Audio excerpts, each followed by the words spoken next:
Muy buenas tardes al grupo de profesores que nos acompaña ahora. Le damos pues la bienvenida a Javier Jiménez y desde luego pues para empezar te presento. Javier Jiménez es desde el Gracias. año, es Hola. desde el año 2012, trabaja como diseñador de juegos, cofundador de Asajar Juegos y Free to Play, empresas centradas en diseño e investigación de paradigmas lúdicos, así como de la publicación de juegos y tableros innovadores que han sido distribuidos en Estados Unidos y en Europa.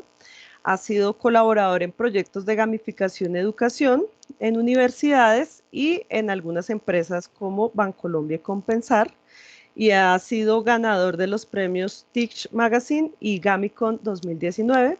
Entonces, pues Javier, muchísimas gracias por este tiempo que dedicas pues a compartir con nosotros. Realmente pues muy agradecidos de tener este tiempo. Hace algún momento pues te comentaba que precisamente en este grupo, que es un grupo de 10 maestros que desde diferentes instituciones educativas distritales vienen adelantando proyectos de implementación de tecnologías, pues precisamente la gamificación pues ha sido un elemento que está presente en varios de los proyectos. Y un poco para contextualizarte, va a ser una reseña así como muy breve de los proyectos que se encuentran acá. Está de una parte, pues, el proyecto de las profesoras Maritza Torres y Magda Soto, quienes crearon el juego Dos Mundos en Genially para trabajar literatura e inglés con misiones colaborativas. Está el proyecto del profesor Edwin Guzmán, quien trabaja gamificación como herramienta para la educación física, para trabajar competencias motrices y socioemocionales. Ujú. Está también las profesoras Iris Quiroga y Sandra Pinzón, quienes trabajan proyectos dirigidos a primera infancia y están precisamente buscando integrar gamificación en plataformas que vienen trabajando previamente. Y en el caso particular de la profesora Sandra, quien quiere vincular ahora gamificación a un proyecto de biblioteca virtual. Desde luego, estos son los proyectos que vinculan directamente gamificación. Está también la profesora Angélica Pita, que trabaja aprendizaje basado en juegos, y otros proyectos que tenemos con un corte más interdisciplinario es el proyecto de la profesora Joana, que es un laboratorio de co-creación. Ujú. Está también, tenemos dos proyectos situados en pensamiento computacional de los profesores Luis Alberto Gómez y Camilo Ruales, y el proyecto Ciencia que ladra no muerde, quienes se han planteado algunos procesos de implementación de TIC y TAC en el aula. Entonces, un poco como para contextualizarte los proyectos que en este momento están en proceso de sistematización. Muchas gracias, bienvenido. Súper. Ciencia que ladra no muerde se gana mi premio a mejor título. Me Sí, encanta. No, maravilloso, profes. Listo, buenísimo. Entonces, lo que vamos a hacer, tenemos hasta las 4, ¿cierto? claro que sí. Entonces, Ujú. tenemos hasta las 4, entonces tenemos poco tiempo. Gamificación es un tema para extenderse horas y horas y horas, y en mi caso años y años, ¿no? Uno puede seguir investigando, investigando, investigando y seguirle encontrando cosas. Yo parte de a lo que me he dedicado es a tratar de, pues, leer las investigaciones que son relevantes al tema. Además de eso, he ido creando mi propio modelo de gamificación fundamentado en las cosas que he analizado en mi propio análisis de cómo funciona un juego y cómo eso se puede sacar al mundo real.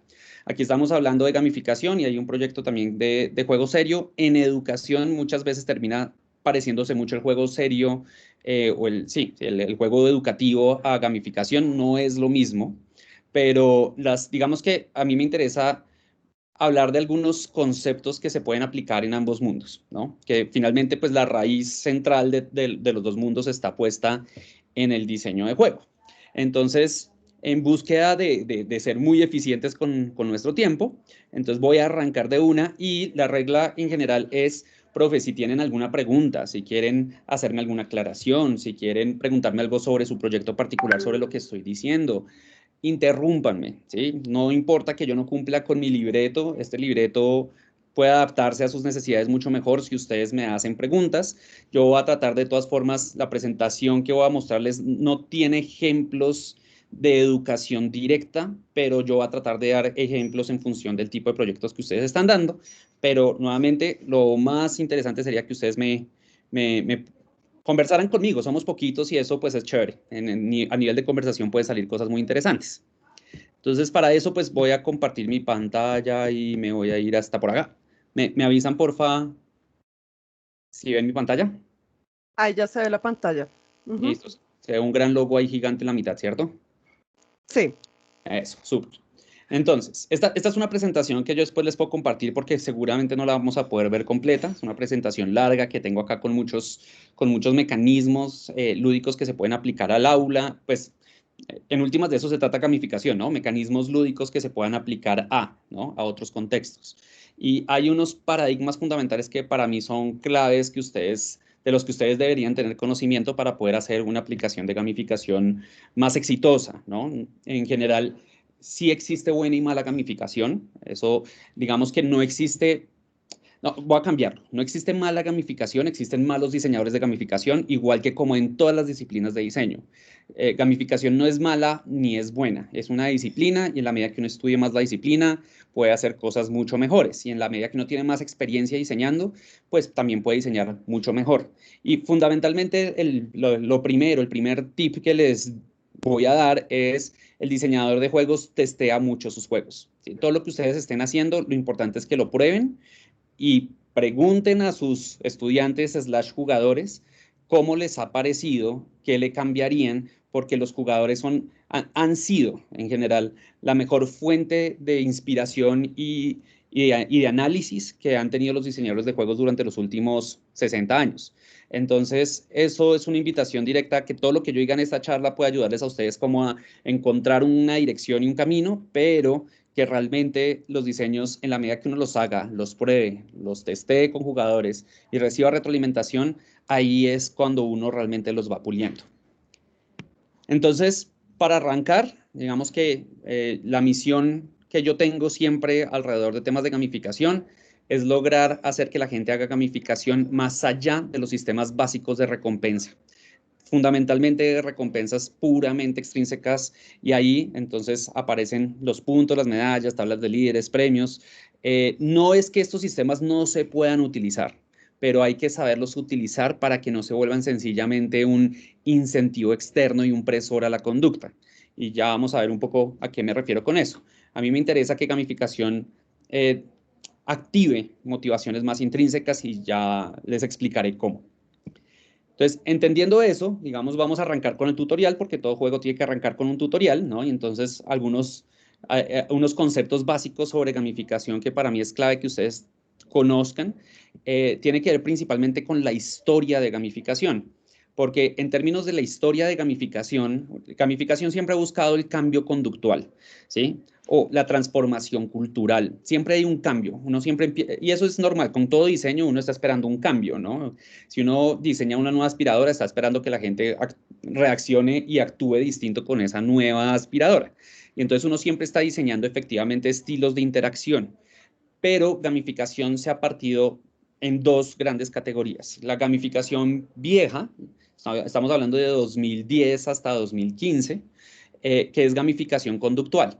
Gamificación conductual son esto que está en este lado de este gráfico, son todos los sistemas de gamificación que están muy orientados a modificar el sistema para que el ser humano cambie su conducta. Está muy orientado en la modificación del sistema particularmente.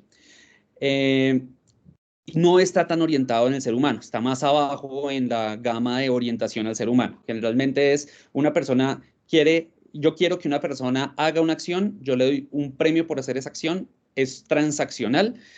Si quiere el premio, la hace y yo le doy el premio y se acabó nuestro contrato, ¿sí? Si quiero que esa persona siga actuando, pues necesito darle nuevos premios, pero está todo el tiempo orientado a construir sistemas que generen conductas. Mientras que hay otro tipo que es gamificación significativa, que arranca en el 2015 y todavía se sigue desarrollando a hoy. Hoy todavía seguimos investigando sobre gamificación significativa y afortunadamente en este campo pues hemos ido aprendiendo muchísimo, que es un sistema que está esperando más hacer diseños de gamificación centrados en los problemas del ser humano. Fundamentalmente es entender ya no cómo le doy un premio a alguien por hacer una conducta que no quiere hacer, sino pensar cómo hago para que esa persona sí quiera hacer la conducta. O sea, de paso, tiene que ver con lograr entender efectivamente qué es lo divertido detrás de lo que yo los quiero poner a hacer y no solamente estar pensando en qué les doy si ellos hacen algo que no quieren. Es más intrínseco, está más centrado en motivaciones. Y esta historia uno la puede ver reflejada, por ejemplo, en Waze, ¿sí? En Waze ustedes van a tener el Waze inicial, que estaba muy centrado en sistemas de puntos, niveles, rangos, avatars, etcétera, que estaba todo muy centrado en tener todo esto, pero no me generaba una retroalimentación directa sobre las actividades que yo estaba haciendo en Waze. Era haz X y yo te doy Y, ¿sí? Comparte algo en Waze y yo te doy unos puntos. Y esos puntos te dan unos avatars. Y esos avatars te dan un rango, ¿sí? Pero de alguna manera no estaba integrado con la experiencia Waze. Y sin embargo, Waze hoy no sobrevive tanto de esto como de el tema más significativo, de permitirle a la gente tomar decisiones y tener una interfaz que le ayude efectivamente a esa toma de decisiones, que me dé información y que esa información yo pueda manejarla de una manera X o Y. Waze no lo obliga a uno a tomar un camino, Waze le muestra caminos alternos, Waze lo pone a uno a tomar decisiones, pero siempre tratando de disminuirle la carga cognitiva sobre las decisiones difíciles que hay. Pero me pone metas, me pone tiempos estimados, me pone una serie de información que me da retroalimentación sobre lo que estoy haciendo en la plataforma. Y ese tipo de gamificación a veces es mucho más... se siente más escondida, no se ve de manera tan clara. Muchos elementos de gamificación ni siquiera parecen necesariamente juegos. Parece que estuviera cambiando la forma en que se hace una actividad, no necesariamente la forma en que me recompensan por hacer la actividad. Hay sistemas de gamificación que tienen elementos tanto conductuales como significativos, ¿sí? Porque gamificación juega con todo el espectro de diseño, pero es importante que tengamos clara la diferencia. Y entonces, si yo quiero alejarme de la gamificación conductual, que en educación particularmente es un tema importante, ¿no? Yo no quiero que la gente haga, yo quiero que la gente aprenda, yo quiero que la gente se motive, ¿sí? Yo no quiero motivar, quiero que la gente se motive y eso es muy distinto. Entonces, lo primero que tenemos que pensar es evitar la idea de que lo que tenemos que armar son ciclos de recompensa, de que si yo repito ciclos de recompensa la gente se va a enganchar y eso no es cierto porque nuestro cerebro se resiste a la repetición, ¿sí? Entonces, después de estar recibiendo recompensas por un periodo de tiempo, el cerebro se cansa.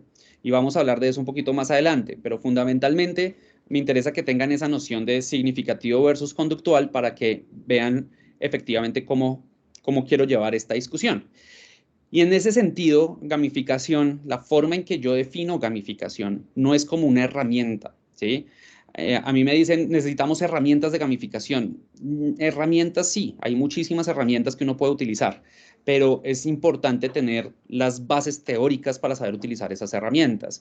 Y a mí me interesa eso más, de alguna manera, que la herramienta particular. Y yo voy a tratar de darles tips acá, evidentemente, porque yo sé que ustedes están buscando tips, pero enmarcados dentro de un contexto. Y ese contexto es este, ¿sí? Es gamificación en últimas, estudia todas estas cosas que ven acá, semiótica, teorías de la motivación, teorías de la atención, teorías cognitivas, infoingeniería, diseño sistémico, ciencias conductuales, neurociencia, pero todo alrededor de entender cómo todas estas teorías de alguna forma retroalimentan los paradigmas de diseño de juegos.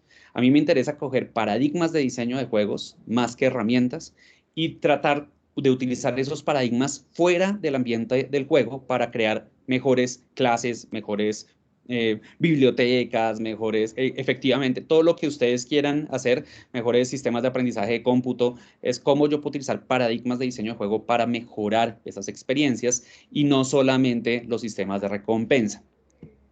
Entonces, habiendo dicho eso, ¿sí? Entonces el fundamento, el tip número 1, es que si queremos hacer gamificación significativa, el sistema debe pensarse en el humano, pero tenemos que recordar que el humano responde al sistema, que básicamente hay una sinergia entre las reglas de juego que yo pongo y el humano que lo juega.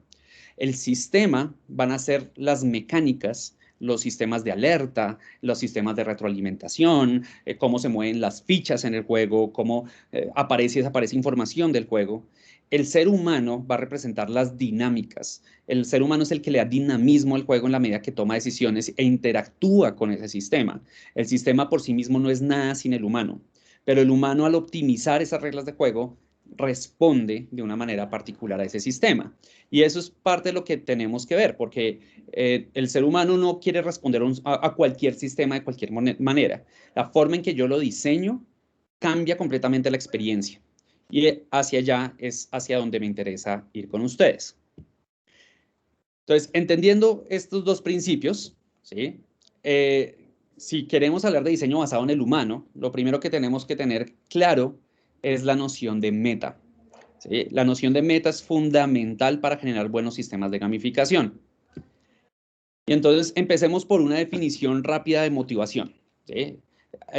A mí esta definición es de las que más me gusta, esta de Navy.js, que dice que la motivación es un proceso que inicia, guía y mantiene conductas orientadas a objetivos. Esta partecita acá, orientadas a objetivos, es la parte que a mí más me interesa, en función de que iniciar, guiar y mantener es uno de los problemas más complejos en gamificación. Iniciar una conducta y guiarla, esto es fácil. Mantener la conducta es lo difícil, ¿sí? Entonces, si yo quiero generar comportamientos orientados a objetivos, pero necesito mantener la conducta, ¿qué pasa, por ejemplo, si yo cumplo mi objetivo? ¿Sí? ¿Cómo actúo ante ese tipo de cosas? Entonces, ahí el tema es mucho más complejo. Entonces, entendamos primero la motivación, cómo se mide. Las tres formas en que ustedes pueden medir motivación es energía, persistencia y dirección. ¿Sí? Energía tiene que ver con qué tanto esfuerzo está haciendo una persona por hacer la actividad que yo le estoy proponiendo. Si yo tengo una motivación baja, voy a tratar de optimizar mi energía, voy a tratar de gastar la menor energía posible. Eso por el lado de la energía. Si yo estoy altamente motivado, voy a estar más dispuesto a gastar más energía en tratar de lograr el logro, ¿sí? Incluso no solamente en lograr la meta, sino en lograr la meta con una calidad mayor. O sea, uno puede lograr una meta en varios niveles generalmente, y yo puedo definir cuánta energía quiero gastarle a tratar de hacerlo con la mayor calidad posible. Entonces, la energía determina mucho la calidad, por ejemplo. Después está la persistencia. La persistencia es cuánto tiempo, esa parte de mantener la conducta, cuánto tiempo pasa antes de que la motivación desaparezca, ¿sí? Y en general, mantener a una persona motivada por largos periodos de tiempo es muy complicado, ¿sí? Es realmente complicado. Aquí es donde está el problema fundamental. Y para esto se han utilizado todo tipo de métodos, desde conductistas hasta métodos más significativos, como pensar, por ejemplo, en dosificar las recompensas. Entonces, todos los días te doy una recompensa pequeña por entrar a mi sistema, en vez de ponerte a jugar de corrido. Y eso hace que la persona juegue menos, pero dure más tiempo, más días conectándose al sistema. Y ese tema de la persistencia es muy complejo porque es el que determina cuánto tiempo va a estar haciendo ese gasto energético. Y la dirección la explico más adelante. La explicación la voy a explicar un poquito más adelante. Entonces, si vamos a hablar de metas, ¿sí? En función de esos indicadores, yo tengo que entender que la meta es lo que crea en parte esa dirección motivacional que todavía no he explicado, pero es el que va creando la dirección. Básicamente es lo que permite iniciar y guiar la conducta de manera fundamental. Si yo quiero que arranque una conducta, tiene que haber una meta detrás de esa conducta, porque el problema es que si yo solamente pienso en conductas, me va a quedar con un sistema muy pobre de gamificación. Lo más importante no es la conducta, es la meta, ¿sí? Los diseñadores de juegos no diseñamos juegos donde por hacer acciones repetitivas ganamos puntos. Eso es aburridísimo. Eso se llama farming, ¿sí? Ganarte 30 puntos cada vez haciendo clic en un botón, eso es aburridísimo. Entonces, para nosotros es más importante cómo creamos metas interesantes, ¿sí? Que cómo recompensamos conductas particulares. Entonces, pensemos en fútbol. ¿Sí? Bueno, todavía no. Vamos a pensar en fútbol más adelante. Pero vayan pensando, en fútbol, de alguna manera u otra, no es patear el balón, ¿sí? No es la recompensa. es hacer gol, ¿no? Y el gol es la meta. Y la meta no es algo que yo pueda controlar 100%, hay obstáculos hacia la meta. Y esos obstáculos son en parte lo que va a generar la motivación. Entonces vamos a ver esto cómo funciona. Primero, primero están la motivación intrínseca, que son las actividades autotélicas. Actividades autotélicas son esas actividades que yo hago por el goce de la actividad en sí mismo. Por ejemplo, la persona que toca guitarra sin necesidad de que le paguen por eso. Le gusta tocar guitarra. Entonces, cuando entre más intrínseco está una persona motivada a hacer una actividad, tiende a hacerla mejor, a gastar más energía y a perseverar más. Eso lo sabemos, ¿sí? Esto se ha estudiado muchísimo tiempo y la motivación intrínseca es la que mejora el desempeño, ¿sí? Hay más desempeño cuando hay más motivación intrínseca. Entonces, ¿qué pasa? Que yo tengo esta, digamos, lo voy a llamar versión 1, porque ahorita voy a darles una segunda versión de cómo entender la motivación intrínseca alrededor de juegos, porque tenemos también una versión 1 de motivación extrínseca, que es cada vez que yo hago una actividad porque hay un incentivo, ¿sí? Y de alguna manera u otra, toda actividad que hacemos por el incentivo, no por la actividad, nuestro cerebro la reconoce como trabajo, ¿sí? Es trabajo. Si yo disfruto la actividad, no lo siento como trabajo. Pero la noción de trabajo es, me estoy esforzando por recoger algo, estoy esforzándome por obtener algo, ¿sí? Pero siento el esfuerzo, siento el dolor en la recolección. Entonces, la motivación extrínseca de alguna manera siempre parte de la noción de que una persona no quiere hacer lo que yo quiero que haga. De ahí, entonces yo empiezo a poner incentivos. Pero el problema de estas motivaciones extrínsecas es que no funcionan en el largo plazo. Uno de los efectos de la motivación extrínseca se llama el hedonismo adaptativo, que consiste en entender que si yo empiezo a recibir el mismo estímulo muchas veces, ¿sí? De manera muy repetitiva, nuestro cerebro empieza a cada vez a desensibilizarse por ese estímulo que estoy recibiendo. Entonces, si yo me como una hamburguesa deliciosa todos los días, todas las mañanas y todas las noches, en 2 semanas deja de sentirse como una hamburguesa deliciosa. Mi cerebro deja de recompensarme eso porque el cerebro está buscando novedad. Al cerebro le encanta sentir que las cosas cambian. Por eso preferimos desayunar, almorzar y comer cosas diferentes, porque eso nos mantiene en ciclos de cambio. Pero eso mismo puede pasar con cualquier tipo de incentivo extrínseco. En educación, por ejemplo, parte del tema fuerte alrededor del hedonismo adaptativo tiene que ver con las notas. Y es que una persona que siempre saca la mejor nota o la peor nota en una clase, poco a poco se desensibiliza ante el premio o el castigo. Y entonces ya no me duele sacar una mala nota o ya no me emociona sacar la mejor nota. De hecho, para las personas que siempre sacan notas altas, sacarse después no sé, un bueno en vez de un excelente, ¿sí? O un 3 en vez de un 5, se siente igual que si hubiera perdido el examen, ¿sí? Porque ya para él la línea base de nota que debería sacar sería ese excelente o ese, no sé, 4, 5, 5 si estuviéramos en un sistema numérico. Pero de alguna manera nos desensibilizamos a emocionarnos por ese tipo de éxitos si los recibimos con demasiada frecuencia.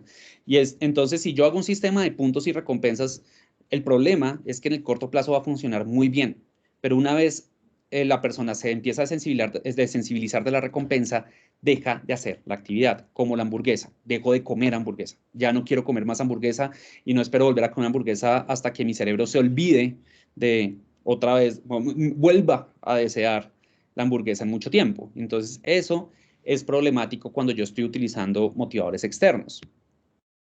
Hay otro que es la optimización y el reemplazo de la motivación intrínseca, y es, si a mí, esto viene de un estudio donde pusieron a unos estudiantes a hacer unos dibujos, pero en 2 grupos a uno les dieron incentivos monetarios, eran niños, además de primaria, y les dieron incentivos monetarios para que efectivamente entregaran más, pues, que ganaran dinero por entregar sus dibujos, ¿sí? Y parte del tema es que lo que vieron una y otra vez es que en el momento en que hay incentivos, el cerebro empieza a optimizar la recolección del incentivo, ¿sí? De la recompensa. La meta es ganar más dinero, no dibujar. Y entonces eso hizo que los niños empezaran a dibujar dibujos de menor calidad para poder ganar el dinero que se les estaba ofreciendo. Mientras que en el grupo donde no habían incentivos, los niños se demoraron más tiempo pintando y pintando más por la motivación intrínseca y por el placer y el gozo de pintar. Pero además de eso, el problema más grave fue que después de eso, los niños que les estaban dando incentivos, cuando les dijeron que ya podían dejar de hacer la actividad, se cruzaron de brazos, mientras que los otros niños siguieron pintando. Básicamente, los niños asociaron la actividad de pintar con el incentivo y eso hizo que su cerebro sintiera, entonces si no hay incentivo, no hay razón para hacer la actividad. Y eso se llama extinción de la conducta, que también tiene que ver con lo que vimos del hedonismo adaptativo. Básicamente nuestro cerebro es muy complicado de incentivar de manera extrínseca porque las reglas de la recompensa extrínseca en nuestro cerebro son las reglas del trabajo, son las reglas de si no me paga, no lo hago, ¿sí? Entonces, y eso acostumbra y enseña al cerebro a esperar siempre algo a cambio. Entonces, a un niño al que uno siempre le está dando nota o le está dando puntos o medallas para hacer las cosas, el día que uno no lee el punto o la medalla, la conducta se extingue. Incluso si se la sigo dando, puede que la conducta se extinga, que es lo peor de todo. Y está el efecto cobra, y es que cuando hay motivadores extrínsecos, el motivador extrínseco hace que al optimizarse la conducta, tal vez no se haga lo que yo esperaba que hiciera la gente, ¿sí? Por ejemplo, si ustedes en educación cogen y le dicen a un niño, yo les voy a dar a ustedes puntos por entregar su tarea, ¿sí? Lo que va a suceder es que el cerebro del niño, de algunos niños, algunos no, pero de muchos niños, y eso es información que además puede aprenderse rápidamente, que se pueden enseñar entre ellos, para algunos de ellos lo importante es entregar la tarea, no realizar la tarea. Y eso hace que por ganarme los puntos, los niños puedan empezar a encontrar un montón de estrategias donde pueden reclamar los puntos sin tener que hacer el esfuerzo, porque lo que me interesa son los puntos, no el esfuerzo de hacer la tarea. Y ese es uno de los peligros más grandes que hay con los refuerzos extrínsecos. Los refuerzos extrínsecos refuerzan las conductas óptimas para lograr el incentivo y no necesariamente la intención detrás del proyecto. ¿Alguien quiere hacer una pregunta? Profe Camilo, tienes el micrófono abierto, ¿quieres comentar algo? No, no, no. Ah, listo. Vale. Perdón. No, no hay problema. Acuérdense de interrumpirme porque yo no veo si levantan la mano ni nada, entonces acuérdense si quieren hacerme alguna pregunta, interrumpirme. Con toda la confianza. Igual yo te aviso si veo manos levantadas aquí en el... Perfecto. pidiendo la palabra. Listo, buenísimo. Y entonces esto nos lleva a, digamos que para tratar de solucionar este problema, hay una teoría que nos puede ayudar a solucionarlo, que se llama la teoría organísmica integrada de Edward Deci y Richard Ryan, que son los creadores de la teoría de autodeterminación humana. Ellos están tratando de precisamente estudiar esa relación entre motivación intrínseca y motivación extrínseca y llegan a un panorama donde dicen no todas las recompensas extrínsecas son iguales, porque yo no puedo comparar a el niño que por tender su cama le dan una chocolatina con el estudiante universitario que por graduarse se gana su diploma. Y no lo puedo comparar básicamente porque hay unas recompensas que son extrínsecas, pero que de alguna forma simbolizan o están integradas a motivadores intrínsecos. Hay congruencia entre lo que recibo y lo que hice, ¿sí? Entonces, el diploma sí es un motivador extrínseco, pero no es tan extrínseco como regalarle un teléfono a un niño por que pase el año, ¿sí? Que de alguna forma eso lo llaman ellos regulatorio, es irse al extremo de tratar de regular con cosas que no tienen nada que ver con la actividad, la conducta. Usted no quiere hacerlo, entonces yo le doy algo que sí quiere hacer. Y esto nos sirve para pensar a nivel de gamificación, porque si nosotros queremos evitar los problemas de la motivación extrínseca, no podemos irnos completamente a lo intrínseco. Tenemos que irnos a esta parte de acá que dice introyección, identificación e integración, que ya les explico cómo pensarlo, porque si uno se lee esta teoría, entender esto puede ser un dolor de cabeza. Les voy a explicar la forma en que los diseñadores de juegos podemos entender esto. Pero básicamente no lo podemos entender como una actividad puramente intrínseca, porque jugar, el acto de jugar es intrínseco, pero el juego no, ¿sí? El juego está mediado por presores, y esos presores son importantes para mantener la atención del jugador, ¿sí? Hay mucho de motivación extrínseca en el juego, pero ese tipo de motivación extrínseca que utiliza el juego no es regulatoria. La hay, y cuando los juegos utilizan motivación regulatoria se vuelven hartísimos. Los jugadores odian cuando uno lo ponen a trabajar por la recompensa. Uno lo siente en el juego, ¿sí? Pero dentro del juego, generalmente todos los paneles de información que el juego me da y todos los presores que me generan todos estos elementos que hay en la interfaz del juego están alineados con la actividad que yo estoy haciendo en el juego, con la misión que estoy haciendo en el juego. Y jugar me gusta porque precisamente todo esto está alineado con mi propósito, no porque me estén dando recompensas, porque sí, no toda recompensa es igual en el juego. Y las recompensas más aburridas nuevamente son aquellas en donde me ponen a ganar puntos para lograr comprarme algo. Y ese tipo de acciones los jugadores las optimizan mucho. Entonces, digamos, aquí el mensaje en primer lugar es eviten pensar en la construcción de metas en el formato de cosas que la gente se pueda ganar que no tengan que ver con la actividad que están haciendo. Porque entonces el día que ustedes quiten esas metas, ¿sí? La gente va a dejar de hacerlo. Entonces tratemos de pensar cómo hacemos esto, todo este tema teórico, la motivación intrínseca, lo autotélico, lo incentivado, todo este tipo de cosas que si uno lee los papers académicos, es un tema difícil, conflictivo, diseñar alrededor de eso no es tan fácil. Entonces, ¿cuál sería como la visión que yo les podría dar desde el diseño de juegos?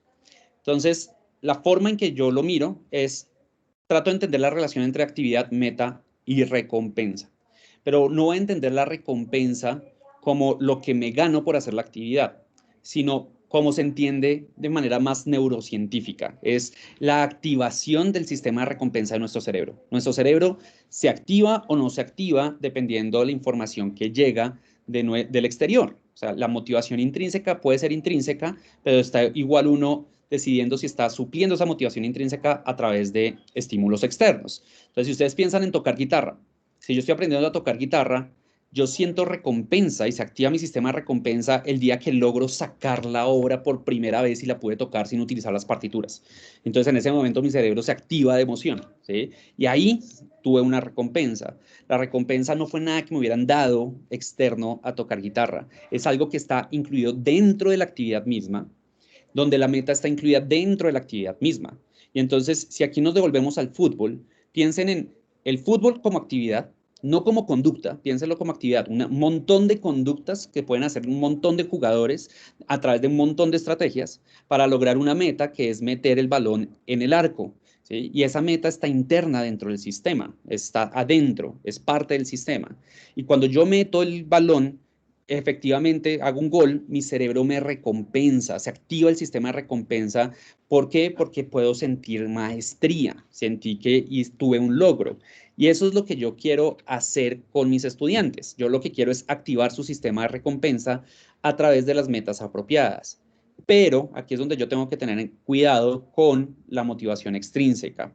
Entonces, la forma en que la entiendo como diseñador de juegos, nuevamente, es se da no cuando la recompensa se activa o no se activa, porque yo puedo activar el sistema de recompensa del cerebro regalándoles una hamburguesa, ¿sí? Vinieron a mi taller, entonces se ganaron una hamburguesa y ustedes se la comieron y delicioso, y entonces activé el sistema hedónico del cerebro, que también es un sistema de recompensa. Pero si eso no tiene nada que ver con el taller que estoy dando, pues eso no se siente igual de bien, se siente extrínseco, se siente presionado. Entonces, ¿qué pasa? Que si yo estoy hablando de fútbol, pero resulta que la meta es que al futbolista profesional le van a pagar por cada gol que hace, por ejemplo, ¿sí? Por cada gol que va a hacer, le vamos a dar una plata. Entonces, ahora el futbolista ya no solamente está tratando de hacer goles por su motivación interna, sino que ahora la meta ulterior empieza a reemplazar la motivación interna, que era lo que les decía antes. Ahora el futbolista está celebrando porque con cada gol que hace le van a pagar más. Y eso no está relacionado con la actividad misma. Y cuando uno está distraído de la actividad por una meta externa, el cerebro se vuelve más conservador y por lo tanto arriesga menos y hace las cosas de menor calidad. Le da miedo perder la recompensa y entonces no juega bonito, por ejemplo, ¿sí? Empieza a jugar de manera eficiente, se pone más bravo fácilmente si no salen las cosas como él quiere, porque es otro tipo de recompensa el que está activándose. Ya no es la maestría cuando hago el gol, sino la eficiencia económica. Y si no hago goles, el cerebro me castiga Ya no pensando en cómo hago más goles la próxima vez y cómo mejoro, sino estoy pensando me estoy castigando es porque no logré ganar dinero. Entonces, ese es el problema con la motivación extrínseca, es que la meta está desalineada con la actividad, la meta está fuera del sistema y ahí es donde está el problema. Y ustedes nunca van a ver un juego donde a un jugador le paguen o lo premien por terminar el juego. Nunca. Un juego que requiere ese tipo de motivaciones es un juego mal diseñado. Si ustedes necesitan poner motivadores externos, es porque algo falló en el diseño del juego. Eso es regla de oro. Entonces, ¿qué podemos hacer? O sea, sí podemos crear metas, pero entonces tenemos que pensar en las metas de una manera diferente. Lo que uno suele llamar una recompensa, ¿sí? Que no son estas recompensas neurológicas, ¿sí? Generalmente realmente una recompensa termina siendo es una meta diferida, una meta que está más allá de la actividad misma que yo estoy haciendo. Y entonces piensen, si yo cojo y les digo que hago una investigación académica porque necesito entregar mi tesis para recibir mi diploma de grado, porque quiero conseguir un buen trabajo, para ganar un buen sueldo, todas estas son metas, ¿sí? La meta no es solamente la última, todas estas son metas, pero la motivación intrínseca se da cuando yo estoy más cerca o más intrínseca se da cuando yo estoy más cerca a la actividad original, cuando estoy acá. Esto sería lo más intrínseco. Si yo disfruto hacer investigaciones académicas, me puedo olvidar de todo lo demás y lo voy a hacer y esto va a volverse un subproducto del trabajo que estoy haciendo. Y eso me va a hacer feliz y me va a hacer sentir satisfecho. No estoy trabajando, estoy produciendo, estoy haciendo otro tipo de cosas. Pero en la medida que yo me voy alejando, cada vez se va sintiendo más extrínseco la actividad. ¿Por qué? Porque ya ahora, si lo que quiero es ganar un buen sueldo y para eso necesito conseguir un buen trabajo y para eso necesito recibir mi diploma de grado, y entonces lo que me interesa es esto de acá. ¿Qué pasa? Que esa investigación académica yo puedo empezar a tratar de hacer la trampa, hacerla mediocre, con que saque un 13 es suficiente, porque en últimas esa investigación académica no es lo que me está motivando. Entonces, la motivación depende de cuál meta es la que me mueve, si una meta lejana o una meta cercana. Los juegos procuran mantener todas las metas dentro de este espectro, que el jugador nunca sienta que tiene que jugar, ¿sí? Ojo, que el jugador no sienta que tiene que jugar. Eso es fundamental. Si el jugador siente que tiene que jugar, si es hago esto porque al final voy a pasar el año, ¿sí? Eso ya empieza otra vez a matar la motivación y el juego se siente trabajo.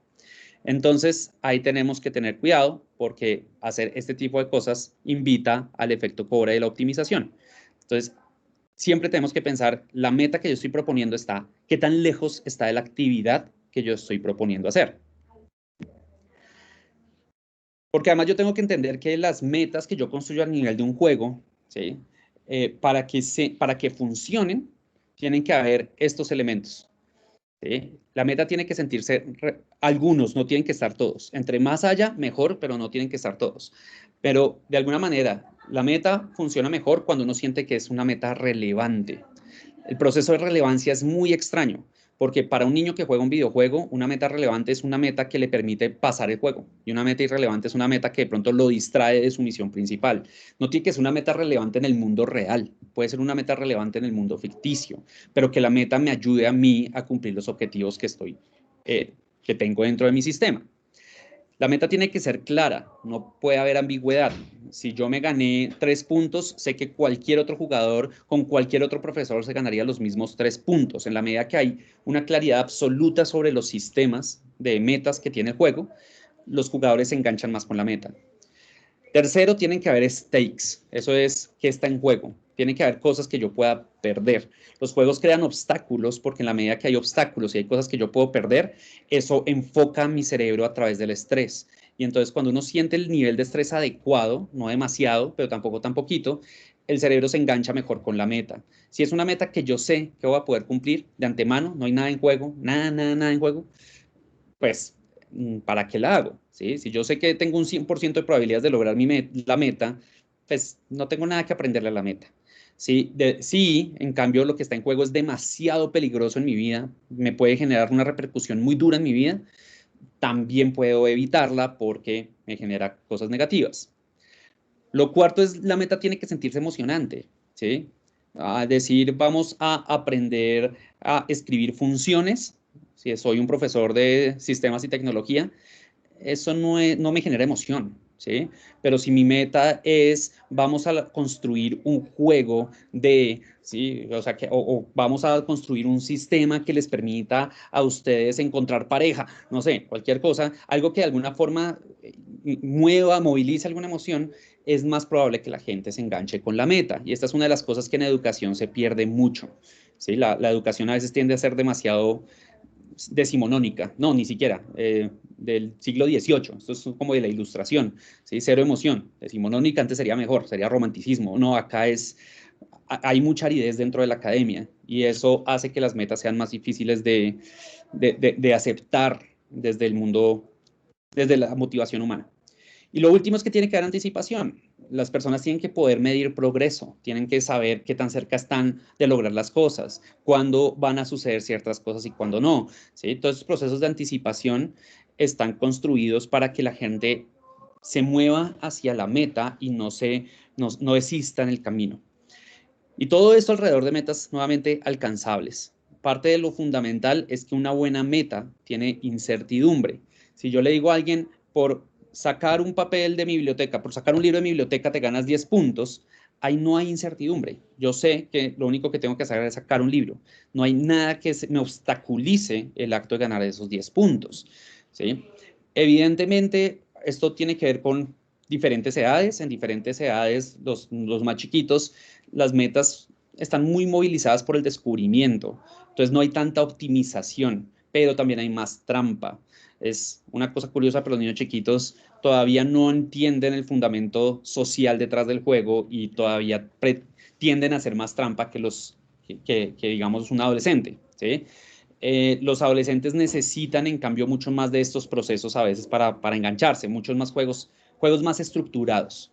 Los niños arman los juegos por el camino y lo que necesitan es que el juego sea una guía emocional, una guía de descubrimiento. Con los más grandes es más la estructura lo que importa. Y todo esto tiene que ver con procesos como hablamos de anticipación, ¿sí? Es importante que ustedes entiendan la anticipación, cómo funciona. Porque cuando hay la dopamina, que es la que se encarga de activarse ante la anticipación, cuando uno se gana una recompensa no esperada, la dopamina pica en el momento de la recompensa. Cuando yo recibo la recompensa me emociona, pero cuando se vuelve una recompensa que yo ya espero, la dopamina pica cuando yo recibo un estímulo de anticipación de la recompensa, ya no con la recompensa antes cae. Y eso es una cosa muy curiosa. La recompensa ya no es lo que me interesa, es la anticipación de la recompensa. Y esto es lo que se pierde cuando yo estoy repitiendo una recompensa una y otra vez. Cada vez esto pica menos porque yo ya sé qué va a pasar, cada vez hay menos incertidumbre, me siento menos recompensado. Entonces, esto es lo que se puede perder con el tiempo. Pero también están las predicciones negativas o el error, que es cuando yo creo que va a recibir una recompensa, mi dopamina pica y después no la recibo. Y esto se siente como depresión, ¿sí? Una expectativa no cumplida y eso nos molesta muchísimo. Los juegos lo que prometen lo tienen que cumplir de alguna manera, porque si no cumplen con la promesa que están dando, esto puede hacer que el jugador desista de jugar. Entonces uno tiene que estar muy claro en efectivamente el juego cómo puede funcionar de manera que yo no esté cambiando las reglas en la mitad del camino, por ejemplo, porque ahí eso lo va a percibir como una injusticia por parte del diseñador del juego, en el caso de ustedes del profesor que diseñó la experiencia. Entonces yo tengo que tener claro que parte de lo importante de construir estas metas no es la meta en sí misma, no es el momento en que la gente lo logra, es todo lo que hay antes y que me va generando la anticipación hacia el logro. Eso es lo que me engancha a mí realmente alrededor de una meta. El juego es eso. Y esto nos lleva a la dirección motivacional. La dirección motivacional hay 3 direcciones. Está evasión, que es cuando yo quiero evitar un dolor y entonces mi objetivo se construye desde evitar ese dolor, ¿sí? No quiero perder vidas, ¿sí? No quiero perder vidas, eso se me vuelve una meta de evasión, no quiero perder el juego. Y por eso les digo, los juegos crean obstáculos, tiene que haber algo que perder, pero que ese algo que perder no castigue tan fuertemente. El nivel de castigo también define qué tanto una persona se engancha con la meta o no. Si el juego es muy castigador, la gente no lo juega. Muy poquito, solamente los que tienen mucha resiliencia ante el castigo. La otra es la apatía. La apatía se da cuando yo puedo coger y mostrar aquí unas monedas y el jugador puede ignorarlas. Es una meta que mi cerebro pudo filtrar, básicamente. No le interesó. Y entonces se olvida de ella. Y está la motivación de aproximación, que es cuando una persona desea algo tanto que se esfuerza, incluso se esfuerza más a tratar de obtenerlo. Aquí Mario pudo haberse ido por arriba y haberse salvado de todos esos huecos y esa planta carnívora, pero no, este jugador está motivado a conseguir esta moneda y por conseguirla está dispuesto a arriesgar, está dispuesto a intentar cosas y jugar con la incertidumbre. Acá en apatía no, el jugador no quiere arriesgar, ¿sí? Y aquí todo lo contrario, el riesgo antes se siente como algo negativo. Yo necesito es tener seguridad, certeza total. Aquí hay total certeza, aquí hay incertidumbre. Los juegos movilizan al jugador desde los tres de alguna manera. Los juegos asumen que va a haber apatía, pero que esa apatía no haga que el juego no funcione. Y entonces, ¿cómo se hace eso? Porque toda esta parte del diseño de metas sería como la técnica de gamificación más fácil de poner en práctica de manera muy rápida. Por eso toda esta carreta sobre la construcción de metas para mí es tan importante, porque si ustedes logran diseñar mejores metas, pueden efectivamente hacer mejores sistemas de gamificación y ya que esa meta que genera, que si me va a dar puntos, que si me da medallas, si esto se hace de manera sistémica, mientras la meta sea interesante, los puntos y las medallas en últimas dejan de ser lo importante. Lo importante es, quiero jugar con esa incertidumbre y quiero ver si lo logro, ¿no? Y entonces, si yo trato de definir metas, ¿sí? ¿Qué tipo de metas podrían diseñar ustedes en sus sistemas? Las primeras son metas narrativas, ¿sí? Aquí, esto, si Giovanna estuvo conmigo en laboratorio vivo, tiene que acordarse de todo lo que trabajamos sobre esto, porque esta es la primera capa de trabajo de técnicas de gamificación. Es la forma en que yo declaro metas. Primero, yo puedo crear metas narrativas. Las metas narrativas son metas que le dan propósito al juego, a pesar de que no son el reto en sí mismo. En Mario Bros, la meta narrativa es salvar a la princesa, ¿sí? Pero ustedes cogen cualquier juego que tenga narración y siempre hay una meta, salvar al mundo, derrotar al enemigo, y hay unos tropos muy claros además. No son, es muy raro encontrar un juego que se salga de los tropos tradicionales de los objetivos de un juego. Generalmente son metas heroicas, cuando hay metas narrativas generalmente son metas heroicas, en algunos casos metas antiheroicas, pero eso ya no es tan común, es para jugadores que tienen como una apreciación más alta por el arte, pero en general la noción de la meta heroica tiende a funcionar muy bien. Metas emocionales, la narración le carga de emoción lo que uno está haciendo. Entonces, si yo estoy hablando de una, y esto funciona incluso con los niños chiquitos, funciona incluso mejor, porque los niños, la meta narrativa, ellos hacen inmersión sobre esa ficción, ¿sí? Uno en general hace inmersión sobre la ficción, los niños aún más. Ellos cuando dicen el volcán se va a explotar y el piso se volvió lava, ellos se lo toman muy en serio. ¿Sí? Y vamos a escaparnos del volcán. Y esa es la meta, escaparse del volcán. ¿Cuál es el volcán? Ellos se lo van inventando por el camino, pero eso les da a ellos dirección. Estas son fundamentales. Disculpa, Javier, la profe Joana está pidiendo la palabra. Claro que sí.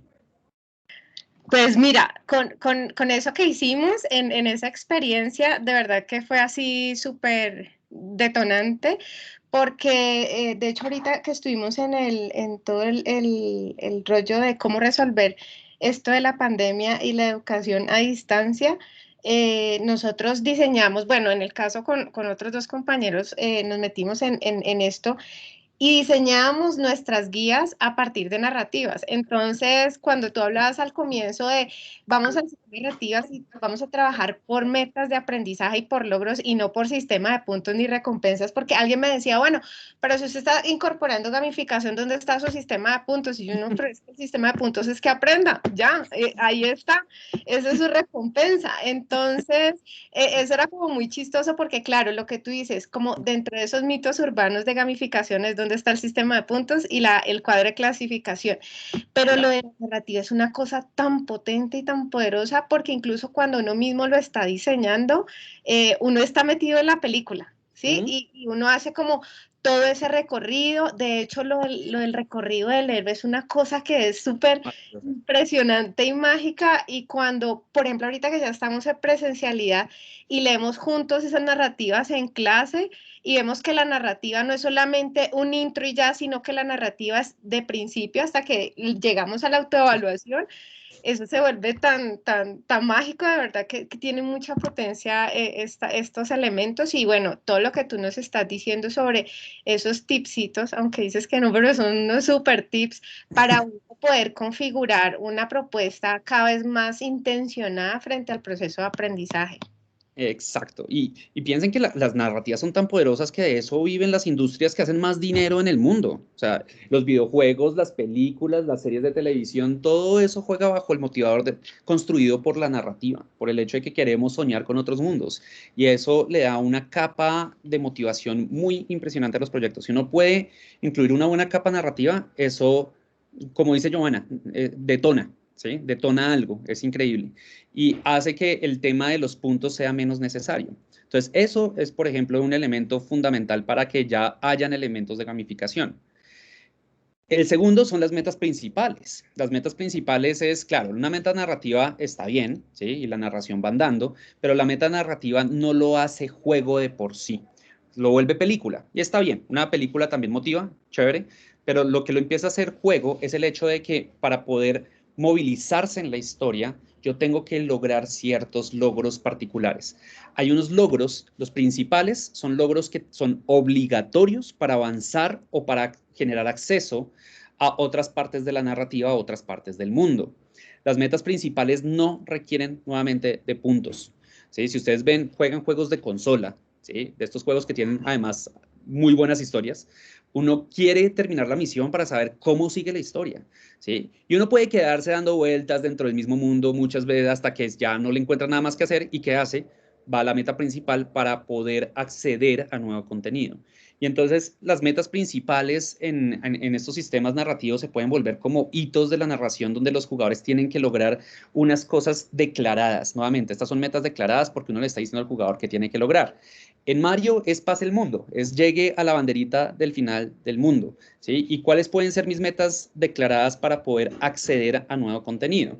Si yo tengo, no, pensemos en el caso, por ejemplo, de la biblioteca. Si yo voy a gamificar una biblioteca y yo necesito crear una meta principal alrededor de, ojalá, alguna narrativa, ¿cuál podría ser esa meta principal? ¿Qué sería lo primero que yo debería lograr para poder acceder luego a, no mejores, pero a nuevos libros, a nuevo contenido, a nuevas dinámicas dentro de la biblioteca, a nuevos sistemas de organización y nuevos privilegios que me pueda dar la biblioteca a mí? Y para eso yo puedo pensar en cuáles serían esas actividades principales que yo esperaría que una persona hiciera, no en función de conductas, nuevamente, la conducta no es la meta, la conducta es el camino para llegar a la meta, ¿sí? ¿Cuál sería la meta para una persona que va a una biblioteca?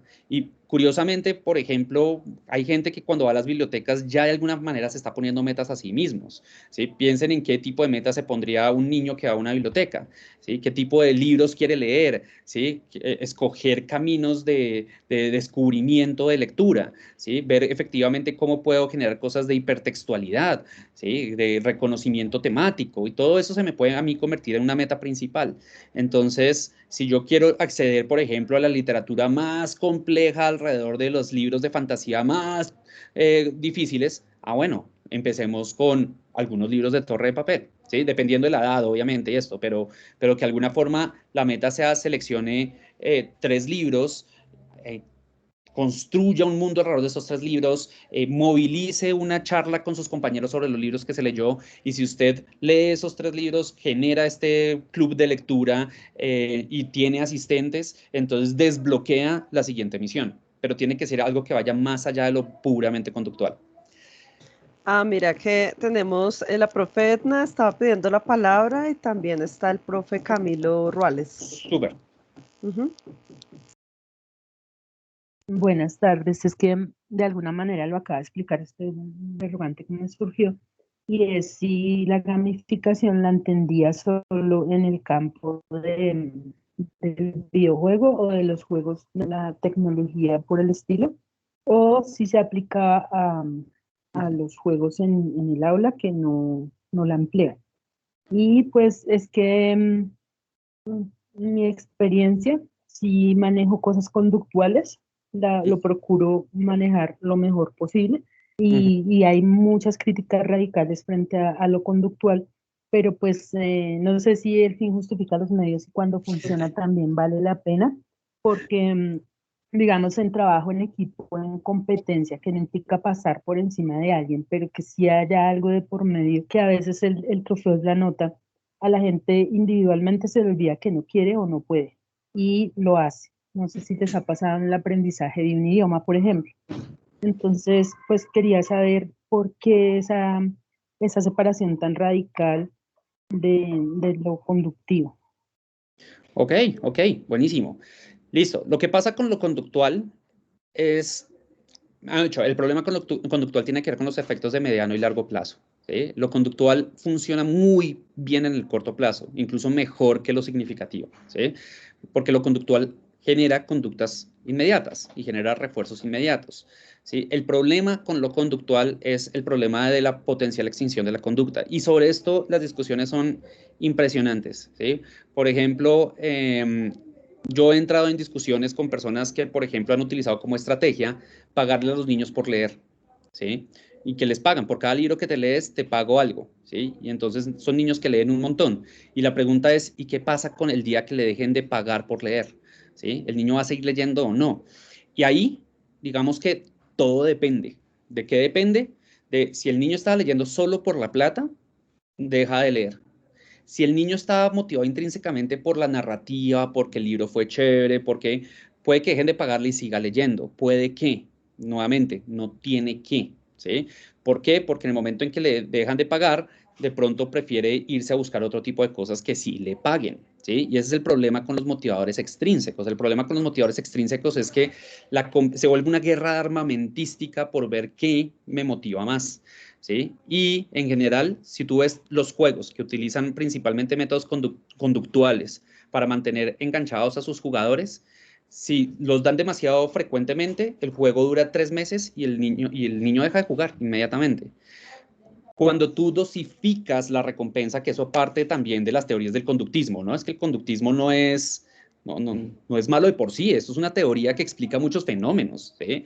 Y si uno lee de conductismo, por ejemplo, sabe, y los que más leen de conductismo son los casinos, ¿sí? Los casinos saben que en la medida que tú dilatas más los periodos entre recompensa y recompensa, hay menos extinción de conducta. Entonces, si tú quieres utilizar recompensas extrínsecas y das una cada no sé, 3 días, eso puede ser mejor que dar una todos los días o una cada hora.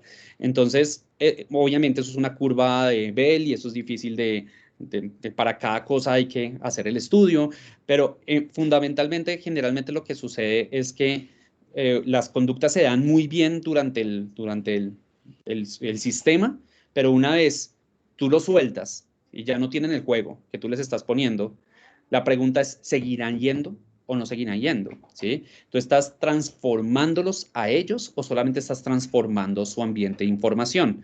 Y eso quiere decir que el día que le quitas ese ambiente de información, si a ellos no les gustaba ir a leer, o yo estoy utilizando todavía el ejemplo de la biblioteca, pero pueden ser otros, puede dejar de hacerlo, ¿sí? Entonces, ese es el problema. Entonces, la idea no es que las recompensas extrínsecas no se puedan utilizar, de hecho, los juegos de todas formas las usan.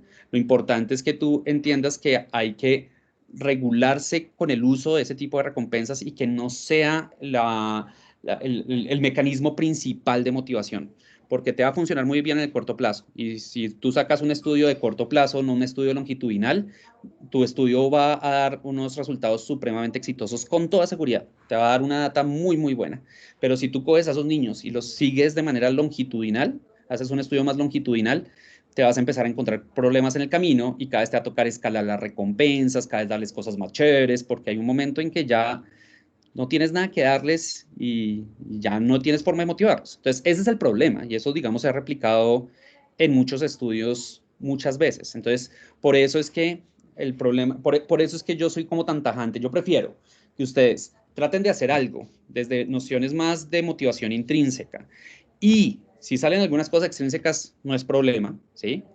Pero si ustedes aprenden a hacer las cosas de motivación intrínseca, Después, si ustedes quieren ir metiendo cositas de motivación extrínseca, va a ser menos nocivo, porque nos vamos a asegurar al menos de que el diseño por debajo está muy bien hecho. Entonces, es más por eso, ¿sí? Obvio, alrededor de esto todavía hay debates y cosas, pero en general el consenso tiende a ir hacia allá, ¿vale? Bueno, y está también el profe Camilo Ruales y Luis Alberto. Súper. Profe Camilo. Vale, yo tenía dos dudas. Ujú. Una, cuando nombraste algo en relación a la parte de los chicos, que con el fin, como está la motivación al logro, la motivación a la meta, Ujú. siempre y hace parte del juego, y todo juego tiene el concepto de la picardía. Por lo Ujú. tanto, está muy cercano la trampa. La trampa con el fin de lograr la meta. Ujú. Como esto es habitual en los juegos, incluso en los videojuegos, uno lee y busca también foros para encontrar contraseñas y poder de alguna manera vencer el juego. Ujú. ¿Cómo se hace para evitar esto en una clase, en la construcción de una clase? Porque si estamos diciendo que es un juego, en el juego debe valer la trampa. Y por otro lado, la otra pregunta que tenía es en relación a algo que tú mencionas del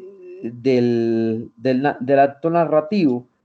Entonces, cuando uno hace storytelling, en el storytelling, Joseph Campbell habla de unas etapas del viaje del héroe, que es lo que más ha tenido furor en ese concepto, por encima de lo que había dicho alguna vez Levi Strauss de algunos elementos del cuento. Eh, ¿Cómo sería entonces esa narrativa que yo deba construir dentro de una clase gamificada? Porque a veces uno lo que toma en las clases gamificadas, sin importar si tienen o no mediación tecnológica, son algunos elementos del premio, del castigo, de esas cosas. ¿Cómo sería una narrativa ideal para una clase gamificada? Listo, súper. Dos cosas que cada una requieren respuestas largas. Entonces, a ver, voy a tratar de condensarlo lo más que pueda porque todavía hay otra pregunta más y me parece clave. Primero, la primera es sobre la trampa, ¿no? Entonces, ¿qué pasa con la trampa? La trampa es un concepto extraño y la forma en que el diseñador de juegos entiende la trampa a veces es distinto a la forma en que la entiende la gente del común, ¿sí? Un ejemplo que yo doy es si les pregunto, por ejemplo, qué significa un prohibido parquear, es el ejemplo que yo doy, ¿sí? Entonces, si yo les pregunto a ustedes qué significa un prohibido parquear, puede que muchos de ustedes me digan que es que ahí no se puede parquear, ¿sí? Y resulta que esa no es la regla de juego. La regla de juego detrás de un prohibido parquear es que si uno se parquea, tiene que pagar una multa.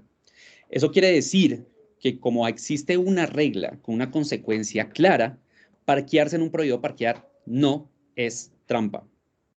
No es trampa. Entonces, aquí empieza una discusión entre filosófica, conceptual, complicada, ¿sí? ¿Por qué? Porque ningún juego permite la trampa, pero tampoco ningún juego la prohíbe. ¿En qué sentido? En que ningún manual de regla de juego va a decir no puedes hacer trampa, ¿sí? Eso pasa en educación, pero eso no pasa en ningún juego. En ningún juego uno no le dice al jugador usted no puede hacer trampa, ¿sí? ¿Qué es lo que sucede? Que la trampa se educa como parte del contrato social, no como parte de las reglas declaradas del juego. La trampa es, generalmente ahí es donde empiezan procesos de arbitraje. Por ejemplo, en el fútbol, ¿hacer falta es trampa? No, no es trampa, ¿sí? Porque hacer falta hace parte de las reglas declaradas del juego. Uno puede hacer la falta si está dispuesto a asumir las consecuencias de hacer la falta, ¿sí? Y existen consecuencias. Cuando uno quiere generar evasión alrededor de conductas, pone unas consecuencias que la gente quiere evadir, pero esas consecuencias, nuevamente, no son trampa, ¿sí? La trampa, cuando uno la entiende, cuando uno juega con niños chiquitos, ellos hacen trampa. Uno generalmente las razones que les da es que si no sigues el juego, nos dañas el juego a todos los demás. Son normativas más sociales, parte más del plano de lo no declarado, de las metas y de las reglas no declaradas. Entonces, ¿qué sucede alrededor de la trampa y el juego? Primero, cosas que sabemos sobre razones para hacer trampa. La primera es que precisamente el efecto cobra y los motivadores extrínsecos aumentan la probabilidad de hacer trampa. Cuando los niños son muy chiquitos, el ganar el juego es tan importante para ellos que ellos tratan de hacer trampa como parte de su proceso exploratorio. Pero en la medida que van creciendo, cada vez hacer trampa es menos divertido porque hacer trampa no les permite evaluarse frente al juego como tal. Entonces, si ustedes siendo adultos se sientan a jugar un juego de mesa, les aseguro que es muy raro que alguno de ustedes haga trampa, a menos de que esté demasiado motivado por la victoria. La victoria y los motivadores externos aumentan la probabilidad de generación de trampa. Entonces, si yo cojo y les digo a ustedes, voy a ponerles un juego, pero el que gane el juego se va a ganar 10 millones de pesos. Eso puede incentivar la trampa. ¿Por qué? Porque la ganancia externa hace que la trampa sea una estrategia deseable. ¿Sí? Es una forma de optimizar llegar a la meta. ¿Sí? Pero cuando los juegos no tienen ese tipo de motivadores externos, es menos probable que los jugadores hagan trampa. Menos probable no significa improbable. En juegos de videos, parte, por ejemplo, lo que han hecho los diseñadores de juegos es hacer que las conductas que para los jugadores eran trampa, las han ido integrando dentro del juego. Por ejemplo, las modificaciones al código. Entonces ahora el juego, en vez de poner al hacker a modificar el código del juego, coge y le da unos menús al jugador para que cambie las cosas del juego como él quiera, ¿sí? Y está bien, ¿sí? Mientras la persona disfrute del juego, no importa. Es que eso es el otro problema que hay aquí fuerte alrededor de la noción de trampa. Es que para el diseñador de juegos, mientras el jugador esté disfrutando el juego, si hizo trampa no me importa. La trampa es mucho más peligrosa en sistemas de juego multijugador, ¿sí? Cuando efectivamente si alguien hace trampa, le daña la experiencia al otro. Pero nuevamente, ¿qué pasa ahí? Que si yo elimino los motivadores extrínsecos, la cantidad de trampa que se hace en el juego es mucho menor. Hay menos razones para hacer trampa, porque en última, si yo no tengo consecuencias en mi vida real por perder, no me importa perder, ¿sí? Para evitar la trampa y darte una respuesta más concreta, uno tiene que hacer que la gente no le tenga miedo al error, fundamentalmente, que perder sea una posibilidad de aprendizaje. En la medida que yo siento que perder en el juego me enseña a jugarlo mejor, ¿sí? Y que existen esos ciclos de cada vez que pierdo, juego mejor y aumento mis probabilidades de ganar, la gente es menos susceptible a hacer trampa. Si yo, en cambio, siento que estoy estancadísimo en el juego, que no avanzo en él, que el error me castiga muy duro, eso empieza a abrirme la trampa como una posibilidad de logro, pues de llegar al logro. Entonces, es muy complejo. Lo importante es tener clarísimo, ¿sí? El arbitraje del juego, cómo se da, cuáles son los efectos de esa trampa, ¿sí? Si la trampa daña o no. Y muchas veces la mejor estrategia es poner a los mismos jugadores a arbitrarse entre ellos. Si a un estudiante no le gusta que el otro haga trampa en el juego, ellos mismos se van a empezar a evitar hacer la trampa. Lo que pasa es que, por ejemplo, en el mundo educativo, la trampa es casi que un principio colaborativo. ¿Sí? La trampa en el mundo educativo es yo no puedo pasar esa materia, venga, ayúdeme, y el amigo lo está ayudando y le está ayudando a hacer trampa, porque entre los dos están supliendo una motivación. Y entonces ahí los estudiantes no tienen razón generalmente para detenerse entre ellos mismos a hacer trampa. Pero en los juegos es diferente.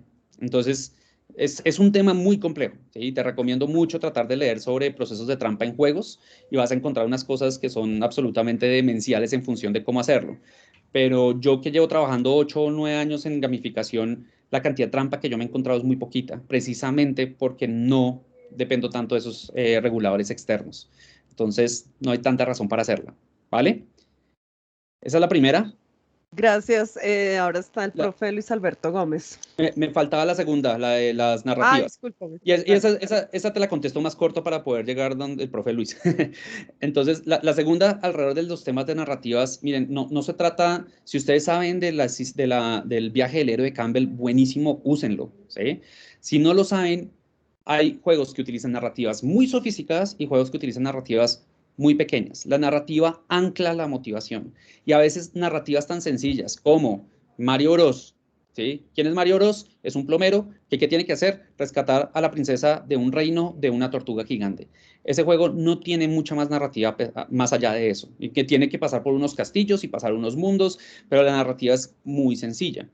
En general, la narrativa no tiene que ser supremamente compleja, ¿sí? Ni hay que tomar cursos de escritura creativa para armar narrativas lúdicas. A veces en un juego, saber que el lobo se está arreglando y va a salir al bosque a cazar a los niños es una narrativa suficientemente interesante para que los niños estén con el miedo de que viene el lobo, ¿sí? Y el lobo es otro niño, pero ellos están muertos del susto porque ya casi va a despertar el lobo.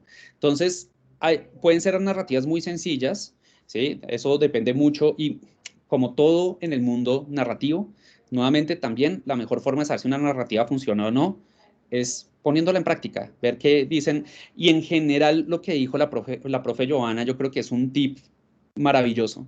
Es si uno se goza escribiendo la narrativa, es más probable que los estudiantes se gocen desentrañándola, ¿sí? Si uno lo hace como tarea, eso se nota en últimas, ¿sí? Pero si uno se goza escribiendo una buena narrativa y si tú, profe, conoces a Campbell y te metes en, por ejemplo, con las dinámicas del viaje del héroe y el héroe que no quiere ir a la aventura, pero le tocó y te le metes todas esas emociones, en últimas de la narrativa, ¿qué es lo importante? La narrativa recompensa porque la narrativa también desata neurotransmisores y hormonas. Entonces, por ejemplo, la anticipación en la narrativa, el qué pasará, genera dopamina. Los actos emocionales dentro de las narrativas, que el personaje favorito de ellos se murió, tan, tan, tan, tan, taran, taran, taran. Eso genera oxitocina, ¿sí? Entonces, los eventos de la narrativa misma vienen cargados de sistemas de recompensa. Y por eso es que la narrativa es tan poderosa. Entonces, yo, digamos, no te voy a dar tips de clase. En general, parte de lo chévere de los juegos es que las narrativas pueden cambiar dependiendo del jugador lo que haga en el juego. Entonces, si les fue mal en el examen, no, mire, cayó otro reino y fue destruido por el gran dragón. Y uno puede modificar eso en la medida que va avanzando. Entonces, no, digamos, no hay una técnica particular, hay muchas técnicas posibles. Lo importante es que te la goces. La verdad, realmente lo importante es que te la goces. Eso era. Ahora sí, profe Luis. Sí, muchas gracias, Javier. 4 comentarios y una pregunta. Bien, es cierto que la gamificación ya está en el ámbito educativo y siempre ha estado. Y desde un comienzo, pues, con aquellos juegos que solamente era único, ¿no? Era un solo jugador. Pero ya pues estamos en los juegos colaborativos, en los juegos de competencia. Y la idea es aprender para jugar y no jugar para aprender. Entonces, uno ve cómo los estudiantes, ahí viene mi segundo comentario, el docente debe tener esa competencia de diseñador a través de lo que ve que le gusta al estudiante y sus necesidades. Se debe gozar tanto ese diseño que cuando el estudiante o el grupo de estudiantes, como usted lo quiera hacer, se lo estén gozando, se lo estén disfrutando, pues uno dice, oye, interesante, el juego me permite desarrollar eso, llegar a un aprendizaje. Debe ser tan sofisticado y paso a paso que realmente esa motivación y ese interés por aprender el juego como una mediación del aprendizaje, no como el juego por el objeto del juego, sino como ese camino, ese puente que me lleva para aprender algo, pues debe estar tan bien diseñado que el docente pues debe tener esa capacidad, ¿no? Acudir a todo lo que ya los compañeros mencionaban hace un poco, pues mirar, por ejemplo, el tercer comentario, lo que tiene que ver con los valores. Si el juego tiene alguna implicación que necesita un reto, que necesita ayuda, o que no se puede conseguir, o que no se puede buscar en alguna parte, pues realmente ahí es donde pues viene esa parte de decir, bueno, ¿cómo lo hago? Busco ayuda, busco los códigos, o bueno, le pregunto al profesor, le pregunto a un estudiante, lo comparto o lo comparto con otra persona.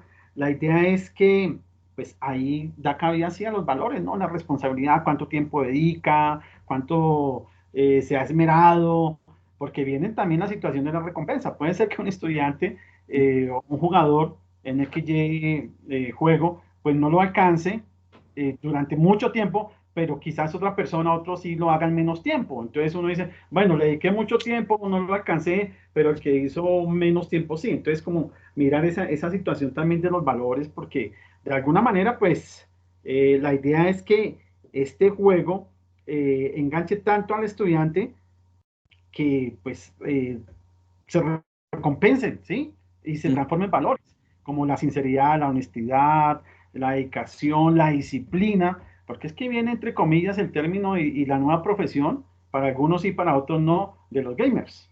Bueno, manejamos nosotros eso en el campo educativo. Claro, y gamificación en el mundo... Definitivamente es... Sí, sí, No, te escucho, Javier. no, es que se cortó y pensé que habías dejado de hablar. No, pero continúa. No. Para finalizar, es decir, la idea es el juego como algo significativo o más bien la significancia del juego. La significancia del juego. O sea, ¿qué tan impactante es para mí como docente y qué tan impactante es para el estudiante? Pero es que ahí vienen otros actores.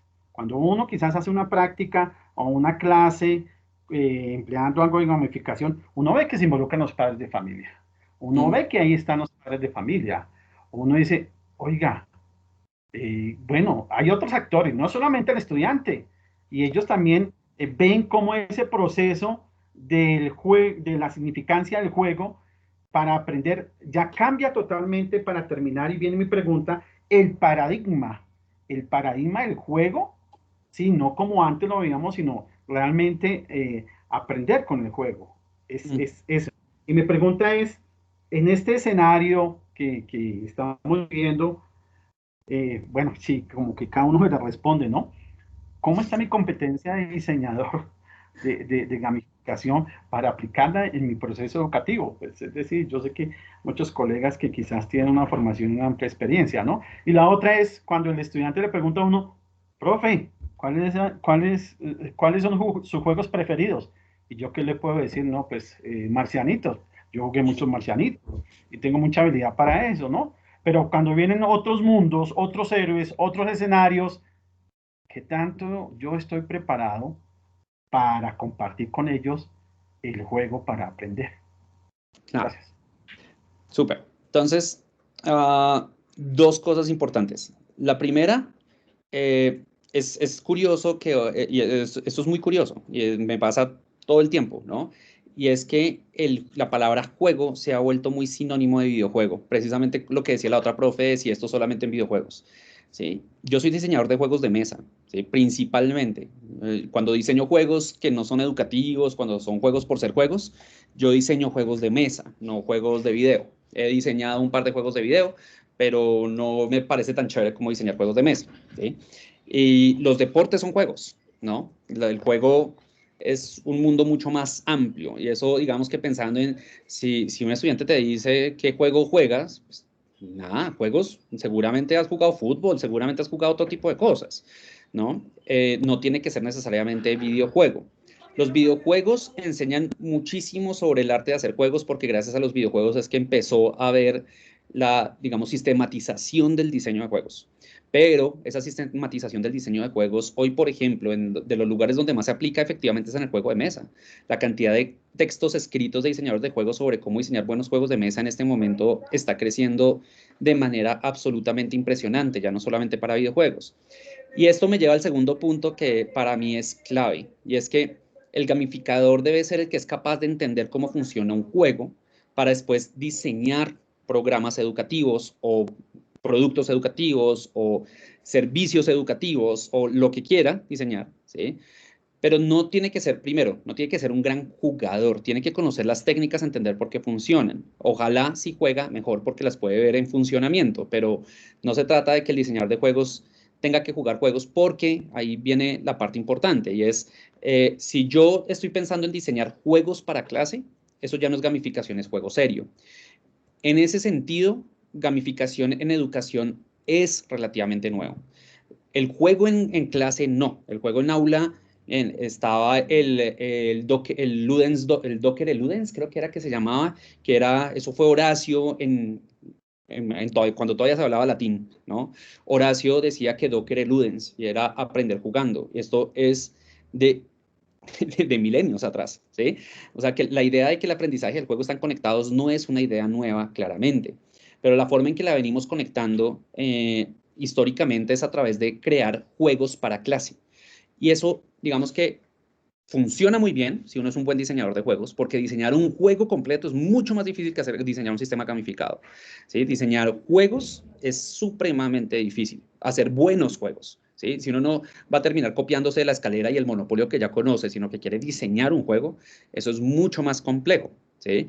Se puede hacer, ¿sí? Pero el problema que tiene a veces el juego serio, a veces, ¿sí? Nuevamente eso, todo tiene un montón de asteriscos, pero el juego serio tiende a veces a ser demasiado especializado, en el sentido de que un juego, si yo me invento un juego para enseñar multiplicación, ese juego solo me sirve para enseñar multiplicación. Gamificación trata de traer, son prácticas generales de diseño con las cuales yo puedo repensar el diseño de mis clases o el diseño de mis servicios educativos, de la biblioteca del colegio, ¿sí? Y en la medida que yo diseño la biblioteca como si la estuviera diseñando un diseñador de juegos, sin necesariamente volverla juego, acuérdense lo que les dije de Waze. No necesariamente tiene que verse como juego para que sea gamificación, ¿sí? Si ustedes empiezan a aplicar conceptos de narrativa en clase y la gente les pregunta, ¿y dónde está gamificación? Ahí está gamificación, ¿sí? Si ustedes tienen claro que ante una misión principal el jugador lo que gana es acceso y no puntos, ahí están aplicando un concepto de gamificación, ¿sí? Y esa misión principal puede ser una actividad de clase, no tiene que ser un juego, ¿sí? Y eso es lo que a mí me interesa como dejar muy claro acá, que todo esto que yo estoy dando son paradigmas de diseño de juegos que son aplicables al diseño de clase, al diseño de aula, al diseño de servicios. No son cosas que tienen que convertirse necesariamente en un juego, ¿sí? Entonces, el proyecto de ciencias que me estaban mencionando ahorita, ¿sí? Estamos haciendo un proyecto de ciencias. ¿Y el proyecto qué es? Si me dicen es un videojuego, yo digo, ah, bueno, eso no es gamificación, es juego serio, está muy bien, ¿sí? Y seguramente va a funcionar dentro del marco particular de lo que está trabajando ese juego, ¿sí? Gamificación trata de hacer diseños más eficientes en la medida que yo no tengo que aplicar todo el concepto, todos los conceptos de juego en el diseño de mi clase, sino que escojo cuáles son los más relevantes para mantener la motivación, siempre y cuando yo entienda por qué ese concepto mueve la motivación. ¿Sí? Eso es lo que a mí me interesa, ¿cierto? Y por eso es que para mí esta primera parte de metas declaradas, que cuáles, bien, todavía faltan unas metas y yo creo que si termino con las metas de pronto esta idea queda más clara, es que precisamente yo puedo, la parte narrativa, si yo incluyo la parte narrativa en mi aula o en mi biblioteca o en mi proyecto de primera infancia, esa parte, pues proyectos de primera infancia sin cosas narrativas es raro, ¿no? La narrativa hace parte del mundo de los niños, entonces sale más naturalmente. Pero si yo lo tengo claro, ahí ya puedo estar empezando a utilizar una técnica de gamificación. Si después de eso yo tengo claro que además uno a los estudiantes le pone objetivos, donde si el estudiante le dice a uno, ¿y qué gano si lo hago? ¿Sí? Y la respuesta es pasar al siguiente nivel, eso es viable. ¿Sí? Si el estudiante quiere más contenido, va a querer llegar a la meta para mirar el contenido adicional, o por lo menos para no estancarse en el contenido que está, porque el cerebro no le gusta estancarse, ¿sí? Sentir que, oh, seguimos viendo el mismo tema, ¿quieren ver otro tema? Listo, lleguemos a la meta, ¿sí? Cuando lleguemos a la meta, cambiamos de tema. Y eso es la forma en que los juegos movilizan desde el motivador principal, no desde si llegas a la meta te doy 200 monedas de oro, no.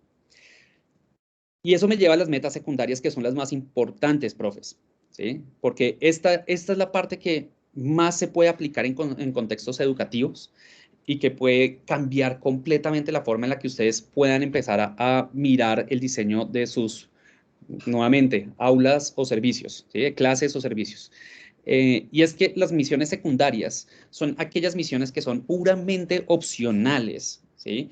Pero que de alguna forma tienen un nivel de variedad suficientemente alto para que los distintos jugadores que hay en mi plataforma, los distintos intereses motivacionales que yo tengo en mi plataforma, puedan escoger por qué camino irse. Básicamente, parte del tema es que los profesores, ¿sí? Incluyéndome, porque yo soy profesor también, ¿sí? Los profesores tendemos a tratar de controlar todo el discurso y la actividad, ¿sí? Tratamos de decir a los estudiantes qué deben hacer, ¿sí? Siempre estamos pensando en función de la obligación del estudiante. Y si algo puede aprender uno de los juegos y de los conceptos más básicos del diseño de juegos, es que si yo quiero movilizar la motivación intrínseca, lo que tengo que darle al jugador son opciones, la forma de tomar decisiones. La decisión es lo que más engancha en un juego, profes, ¿sí? Lo que engancha no es ganar premios, lo que engancha es tomar decisiones y ver qué pasa con esas decisiones. Eso es lo que realmente le gusta a uno de jugar, de lanzo los dados, uy, piensen en parqués, muevo una ficha a todos los dados o muevo una y una, o uy, pero es que aquí quedo expuesto, pero es que si me acerco de pronto me toca comer, toda esa ese andamiaje que está moviéndose allá dentro de mi cerebro cuando estoy tomando una decisión, eso es lo que me mantiene conectado al juego. Tengo el balón de fútbol y ¿a dónde lo paso? ¿Sí? Lo mando al fondo, lo paso para atrás, ¿sí? Me trato de esquivarme a mi contrincante. Todos son una serie de decisiones que son arriesgadas, ¿sí? Y en la medida que uno arma un aula de clase donde los estudiantes tienen que lograr unos objetivos, pero el método para lograr esos objetivos se configura en una serie de misiones secundarias que ellos pueden aceptar o no, eso inmediatamente empieza a cambiar la forma en la que se configura el aula. Cambia inmediatamente, se empieza a sentir más lúdica.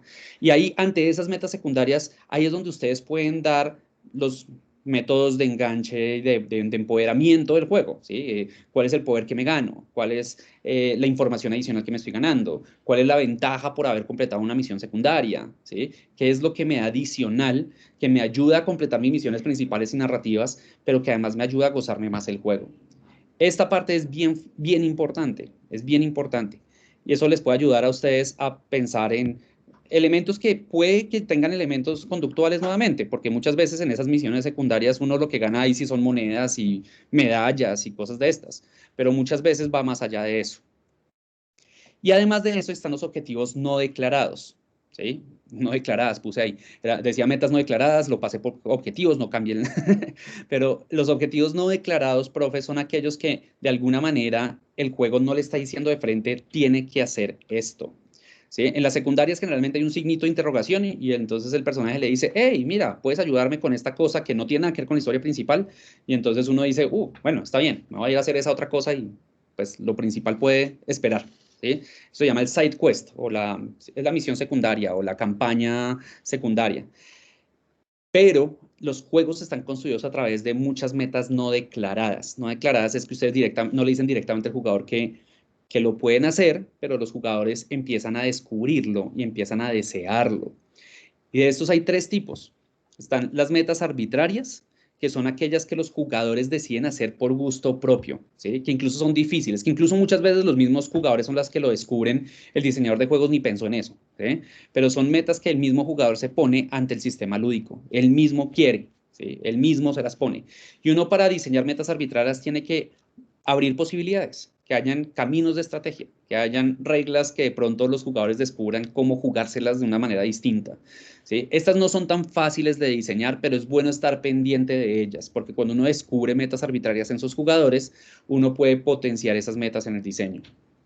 Después están las sugeridas, que es cuando yo pongo cositas por ahí en el mundo que el que quiere hacerlas las hace, el que no, cogerse esas monedas. Yo nunca le he dicho al jugador, tienes que ganar 100 monedas, solamente le pongo las monedas ahí para que él quiera ganarlas.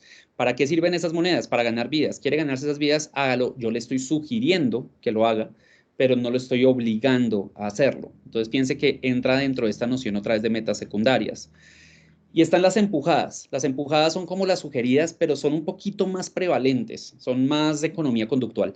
Es más, yo sé que si yo le pongo este cerrojo y le pongo una llave al jugador, el jugador va a tratar de meter la llave en el cerrojo, ¿sí? Porque pues está ahí, ¿sí? ¿Cómo no lo voy a hacer? ¿Sí? El jugador no tiene que hacerlo, pero es que lo ve ahí y es clarísimo que hay algo para hacer. Quiero descubrir qué pasa si lo hago. Y esas metas empujadas también son supremamente interesantes para hacer que los jugadores vayan más allá de lo mínimo necesario, ¿sí? No para sencillamente conducir su conducta, sino para que ojalá se metan en lugares más peligrosos, para que traten de hacer cosas más difíciles, y si no lo logran, pues ya supimos que había adentro y el jugador siga derecho después de perder una vida, pero al menos intentó hacerlo, ¿sí? Lo lleva a intentar hacerlo. Entraste en el mundo secreto, te toca hacer esto. No pudiste, no hay problema, puedes seguir adelante. No tenías que lograrlo. Y todo esto es importante porque todos estos objetivos no declarados, más las misiones secundarias, son las que permiten movilizar la motivación intrínseca, profes. Eso es lo más importante. Yo no puedo movilizar la motivación intrínseca si yo estoy diciéndole a los estudiantes todo el tiempo qué deben hacer. La muevo si les digo a los estudiantes lo que podrían llegar a hacer, lo que pueden dentro de este mundo que ustedes están armando, qué es lo que ellos podrían llegar a hacer, vivir, aprender, etcétera. Y ellos movilizarán su motivación dependiendo de su energía y su perseverancia en función de algunas metas u otras. Algunas serán tan difíciles que solamente los estudiantes que tienen mejores habilidades en la clase intentarán hacerlas. Los demás no las intentarán hacer, pero no se preocuparán por eso, porque saben que es opcional, ¿sí? Y eso hace que ellos también tengan una relación emocional más positiva con el sistema. Tienen la posibilidad de escoger, y escoger genera empoderamiento. Entonces, esto, por ejemplo, es una de las técnicas más importantes de gamificación que ustedes pueden aplicar. Cómo diseño mis objetivos de manera que mis jugadores sientan que ellos pueden escoger sobre esos objetivos. Y estas metas sugeridas, si hay apatía, no me importa, porque yo construí tantas metas en mi juego, ¿sí?, que no me importa. Y alrededor de esas metas tengo que pensar en mis obstáculos, porque eso es lo que me va a generar a mí mis objetivos de evasión, ¿sí? Si yo quiero que los jugadores tengan objetivos de evasión, yo tengo que crear elementos de peligro.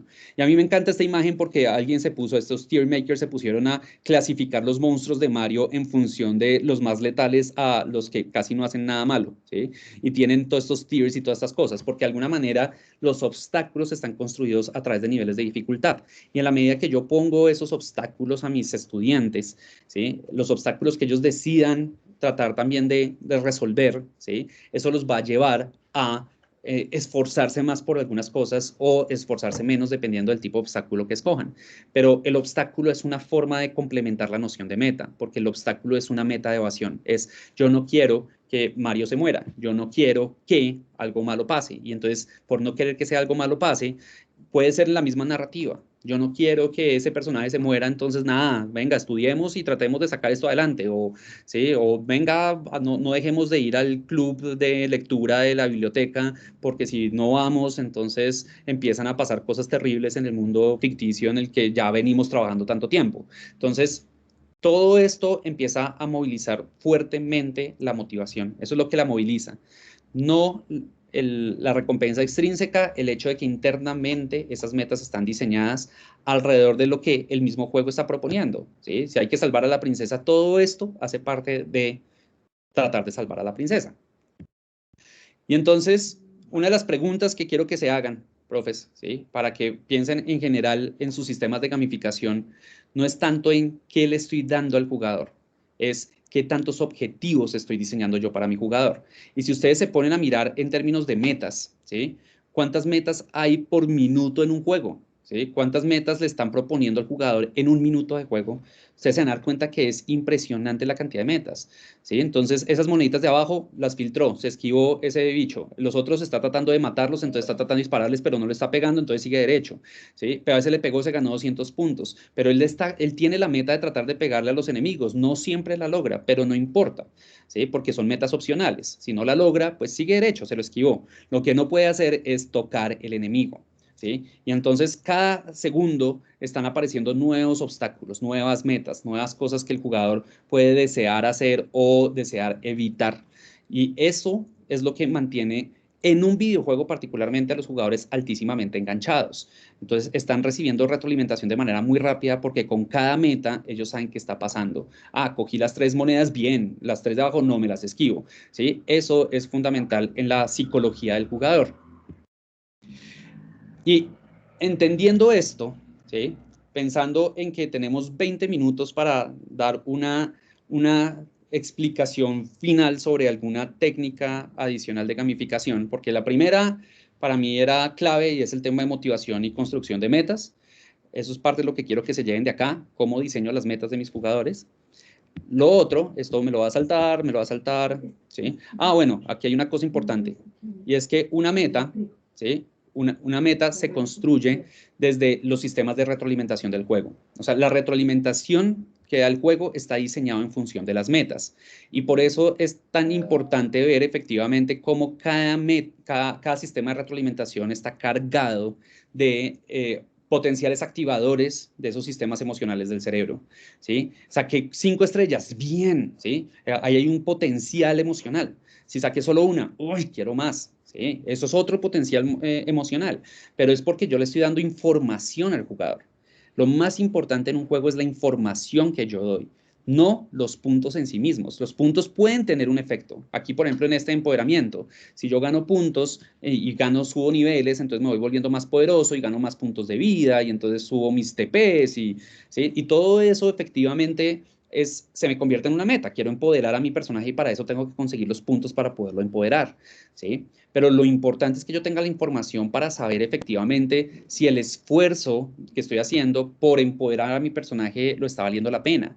Si ese enemigo que maté de pronto era demasiado débil y no me dio casi puntos, entonces venga, busquemos una pelea más interesante, ¿sí? Y los puntos sí tienen esa posibilidad de generar incentivo, pero en la medida que yo siento que yo leo la información y sobre esa información tomo decisiones. Si yo siento que yo tomé una decisión sobre la información y no fue la información diciéndome, es que si no hace esto pierde, el jugador se siente más motivado. Entonces, la forma en que yo retroalimento a mis jugadores incluso no tiene que ser numérica de ninguna manera, ¿sí? Puede ser a través de la descripción de un personaje, eso genera vinculación. Puede ser a través de armar una caja negra que la gente quiera entrar. Puede ser a través de armar un paisaje hedónico súper bonito que los jugadores quieran explorar. Puede ser elementos identitarios, banderas, ¿sí? Entonces ellos tienen casas y estandartes y tienen que ponerle medallas a esos estandartes y tienen equipos y todos esos procesos que pueden generar construcción identitaria pueden estar generando una carga emocional. Y eso es lo importante. Lo importante es la información y la retroalimentación más que la recompensa entendido de la manera tradicional, más que el premio. Y entonces para estos minutos que nos quedan, ¿sí? Entendiendo que parte fundamental es que la diversidad de metas me permite a mí motivar a diversidad de jugadores, que yo entiendo que hay una diversidad de estudiantes con diversidad de habilidades. Si yo tengo diversidad de metas, es más probable que los logre motivar a todos o a más, ¿sí? Si yo empiezo con metas, si yo pongo mi estándar de metas muy arriba para los estudiantes que mejor les va en mi clase, por ejemplo, todos los que no puedan se me van a desmotivar. Pero si yo lo pongo muy fácil, todos los que son muy buenos se me van a desmotivar. No tengo estimulados ni a los de abajo ni a los de arriba de manera completa. Entonces yo necesito jugar con multiplicidad de objetivos, no con un objetivo. Mi objetivo no es aprenda a sumar, ¿sí? Mi objetivo en el juego es un montón de cosas que tengo que hacer donde sumar me sirve para cumplir todos esos objetivos que se me están proponiendo. Y yo estoy escogiendo cuáles objetivos quiero lograr y cuáles no. Y esto entonces me lleva a esto. Y es que, profes, quiero que ustedes escojan en estos últimos 18 minutos que tenemos, cuál de estos 3 temas les parece más interesante como aprender como técnica. La primera es cómo diseño la complejidad de un juego. Cuando hay tanta información, cuando hay tantas cosas que aprender, cuando hay tanta información que manejar para hacer las cosas bien, ¿sí? ¿Cómo puedo diseñar yo para que mis jugadores entiendan la complejidad, las reglas, ¿sí? Todos esos, la cantidad de información que hay. La segunda es cómo diseño para la maestría. Diseñar para la maestría es cómo hago para que mi jugador se vuelva experto en mi juego, ¿sí? ¿Qué es lo que tengo que hacer para que el jugador cada vez se vuelva mejor en el juego? Y la tercera es cómo diseño para el enganche. Diseñar para el enganche quiere decir cómo hago yo para que el jugador después de hacer una actividad quiera repetirla, quiera volverla a hacer, quiera seguir jugando. Entonces, alrededor de estas 3, quiero que ustedes escojan, pónganme en Teams, ahí en el chat de Teams, cuál prefieren. Y yo vengo acá y miro en el chat. Sí, ahí en el chat nos escribe la profe Giovanna, dice maestría. Pero bueno, no sé si de pronto del grupo de profes hay alguien que quisiera, no sé, está de acuerdo con maestría o quisiera otra tal vez. Eso. Me cuentas porque acabo de ver que tengo desactivado el chat, entonces no lo puedo ver. Entonces, Sí, es que creo que a veces a los invitados no les aparece el chat. Sí, entonces la profe Giovanna escribe maestría, el profe Luis Alberto escribe enganche y la profe Iris dice que por favor puedes repetir la primera. Es complejidad, maestría o enganche. Complejidad es cantidad de reglas, cantidad de información, cantidad de cosas. O sea, el juego tiene muchos elementos. ¿Cómo enseño yo a los jugadores a utilizar todos los elementos del juego? Maestría. Bueno, y hay varios profes pidiendo la palabra. No y eso sé. estoy viendo, se levantaron un montón de manos. Sí. Listo. O la cuarta opción es, si quieren hacerme preguntas estos 20 minutos, pues hagamos preguntas. Eso también es válido. Bueno, también resultaría pertinente en la medida que sí hay varias personas pidiendo la palabra. Tal vez podríamos escuchar. Listo, listo. A ver, hagamos sesión de preguntas y si alcanzo a tener algún tiempito al final les doy algún tip de las Bueno, otras. pues voy a empezar dando la palabra por aquellas personas que de pronto no habían tenido hasta el momento la posibilidad de intervenir. Entonces está la profe Maritza y ella de hecho tiene un proyecto en gamificación. Y la profe Magda, las dos son del mismo proyecto. ¿Profes? Hola, buenas tardes. Sí, era que yo quería decir que yo no tengo acceso al chat porque entré con la cuenta institucional. Entonces, es decir que me interesaría el del enganche. El del enganche. Listo, vale como voto. Súper. Vale, gracias. Listo. Te Listo. recomiendo entonces, Natalia, que me vayas mirando ahí qué votos hay por cada Listo. uno. Profe Magda. Pues sí, era básicamente lo mismo. Claro que queda uno como con muchos interrogantes. Gracias, Javier, por toda ese amplio panorama que nos acabas de dar, porque pues con Maritza hemos incursionado en la gamificación, digamos, pues obviamente como todo lo que hacemos los maestros desde la praxis, desde la experimentación y pues hemos venido aprendiendo muchísimo y también modificando y también como sacando nuevas versiones de lo que hacemos y con todo esto que tú nos acabas de decir pues yo pienso que tanto ella como yo hemos quedado con varias inquietudes y cositas que podemos implementar en seguir modificando nuestra experiencia para que sea pues cada vez mejor, ¿no? Digamos que nunca... Gracias. ¿Y la profe Etna? Para votar también, porque no podían en chat, enganche, me parece súper interesante y útil. Bueno, en ese caso creo que la mayoría de votos están por enganche. Por enganche. Sí. Ok, profe Iris. Bueno, pues en primer lugar agradecerte, de verdad que se nota que gozas estudiar y o sea, como tener ese discurso también conformado con respecto al tema que nos estás compartiendo el día de hoy, pues a mí me genera amplísimas inquietudes. Yo trabajo con niños de 4 años, no cuento con conectividad, entonces me gustaría que me dieras como consejos y recomendaciones de cómo iniciarme como maestra y cómo poder trabajar esto con primera infancia de manera desconectada. Súper. Fíjense que claro, yo he puesto aquí ejemplos de Mario Bros, pero una de las cosas que para mí es clave es entender que estos paradigmas no están diseñados para el mundo virtual, ¿sí?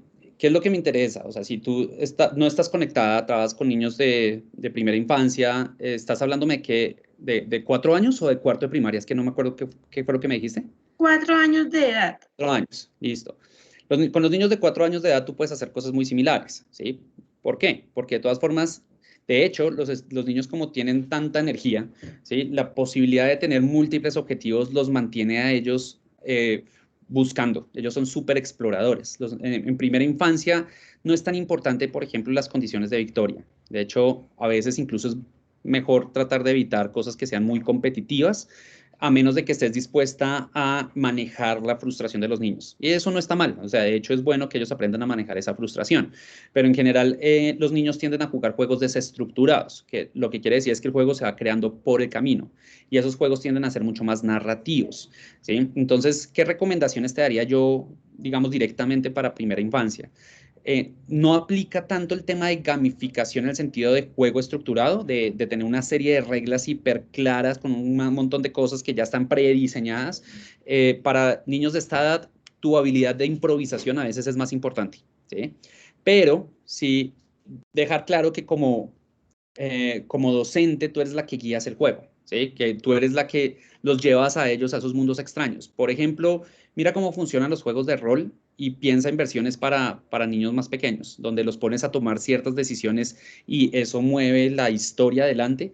Ese tipo de cosas son enganchadoras, donde ellos tienen que moverse. Para ellos el movimiento es fundamental, la exploración con las manos y todo esto es súper importante para ellos. Entonces, que ojalá los retos de ellos representen ese tipo de cosas.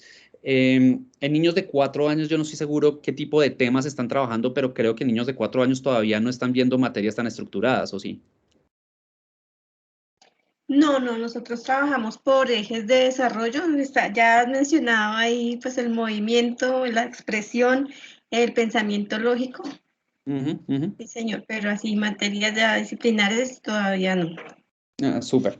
Y en ese sentido, fíjate que nuevamente el juego, es que con niños el juego casi que se vuelve un tema que surge, ¿sí? Que casi que es inevitable cuando uno trabaja con niños de primera infancia, ¿sí? Pero digamos que como para darte estructura sobre eso, nuevamente, piensa en que tú tienes varios niños que tienen varios intereses diferentes y que en la medida que tú puedes hacer que todos los niños encajen desde su interés en el juego que tú les estás proponiendo y que el juego no es una tarea que todos tienen que ser igual, ese tipo de cosas puede darte a ti herramientas para hacer sistemas gamificados más interesantes, ¿sí? Eso es como proponles 5 o 6 misiones, 5 o 6 posibilidades de final de la misión, de que esta historia puede terminar muy mal o muy bien, ¿sí? Y juega mucho con esos ámbitos narrativos alrededor de lo que hagan y eso los puede mantener muy motivados. Con ellos eso es como lo más importante, ¿vale? Bueno, muchas gracias. Súper. Gracias, también está la profe Edna. Profe Edna. No, qué pena, no. Disculpen, me dejé la mano levantada. Bueno, no. dale, fresca. Entonces, en 10 minuticos les voy a explicar cómo se diseña para el enganche. ¿Listo? El diseño para el enganche tiene que ver con cómo yo utilizo la noción de recompensa funcional o obstáculo sistémico para hacer que una persona que hace una actividad quiera volverla a hacer. Porque en los juegos eso es un tema. En los juegos uno tiene juegos como este que están viendo en la pantalla, donde el 80% del juego uno está matando monstruos, ¿sí? Y matar monstruos es una actividad relativamente rutinaria, ¿sí? Entonces, ¿cómo hago yo para mantener esa actividad interesante? Y claro, la forma en que yo diseño la actividad es parte de la forma en que yo diseño el enganche, porque si yo puedo hacer que esa actividad, aunque siempre sea derrotar un monstruo, todos los monstruos son distintos y tienen poderes diferentes, eso hace que haya variedad dentro del juego y la gente se sienta enganchada. Pero además de eso, hay otros mecanismos. El primero sería el ciclo de recompensa funcional. Y entonces, esto quiero que lo respondan en su cabeza, profes, ¿sí? Pero piensen en, si yo les mostrara este juego y yo les preguntara a ustedes, ¿lo puedo hacer porque soy bueno en videojuegos? O 2, puede que tenga problemas, pero lo intentaría. O 3, soy terrible jugando videojuegos. El tipo de respuesta que ustedes den aumentaría o reduciría altamente la probabilidad de que ustedes se enganchen, ¿sí? Si ustedes consideran, por ejemplo, si ustedes respondieran la 3, eso significa que para mí, para ponerlos a jugar videojuegos, me tocaría hacer un recorrido, un camino de maestría desde muy atrás para que ustedes se sientan capaces, para que no esté todo el tiempo su cerebro diciendo yo no sirvo para esto, yo porque lo estoy haciendo. Y eso es complejo. Y piensen que a nivel educativo eso es algo que pasa. Y es, si yo siento que soy terrible para la materia en la que voy a entrar, yo no quiero entrar a esa materia. ¿Sí? Pero entonces, ¿cómo hago yo para tratar de hacer que las personas, tanto los que están en el 1 como los que están en el 3, quieran engancharse a mi juego? Y entonces, para eso, lo primero que yo hago es diseñar ciclos de victoria, ¿sí? Esos FBL+, es un feedback loop positivo, es un ciclo de retroalimentación positivo. ¿Y cómo consiste un ciclo de retroalimentación positivo? Es si yo venzo al monstruo, imagínense que yo les puedo decir, ahora piensen aquí otra vez, ¿ustedes cuál responderían? ¿Qué le podemos dar a los jugadores por matar al monstruo? Una medalla y una celebración, demos monedas para que puedan gastárselas en tiendas, o demos un mejor equipo como espadas y armaduras. Entonces, fíjense que tenemos 3 estrategias diferentes acá, ¿sí? Y no es que sea una o la otra, de hecho, diseñar para el enganche es tratar de aprovechar todas las estrategias posibles, pero sabiendo dosificarlas y sabiéndolas dar bien, porque si yo empiezo a darles una medalla por cada monstruo que matan, eso puede eventualmente volvérseme un basurero de medallas, ¿sí? La celebración puede que funcione bien, pero eventualmente puede que la misma celebración empiece a sentirse también, si no la dosifico, se puede volver aburrida. Pero básicamente lo que me interesa alrededor del ciclo de retroalimentación positivo, que es que de estas, las medallas son las menos aprovechables para generar enganche. Porque una vez yo me gano la medalla, eso me genera un fin de ciclo, ¿sí? La medalla no me lleva a querer volver a jugar, ¿sí? Lo mismo que dar puntos por dar puntos. No, me cierro un ciclo si no hay una razón para usar esos puntos dentro del juego mismo, ¿sí? Entonces, la medalla funciona en cuanto tiene valor emocional, si no tiene valor emocional, no funciona. Si yo ya me voy por el otro lado de ponerlos a recoger oro para que ganen cosas, es ponerlos a trabajar. Y esos sprints de trabajo, cuando son ciclos cortos de trabajo, funcionan bien. Cuando uno ya le toca trabajar demasiado por una recompensa, entonces gane oro, gane oro, gane oro, los jugadores empiezan a buscar robots y cosas que hagan el trabajo por ellos, ¿sí? Ya no les parece tan chévere. Entonces, ese sistema hay que manejarlo con mucho cuidado. Pero lo que a mí más me genera un ciclo de recompensa funcional es cuando lo que yo me gano me sirve para seguir haciendo la actividad. Entonces, si ustedes lo piensan, si yo me gano una espada, esa espada solo me sirve para volver a completar el objetivo de atacar monstruos. No me sirve para nada más. Eso es lo que me va cerrando a mí el ciclo en un juego.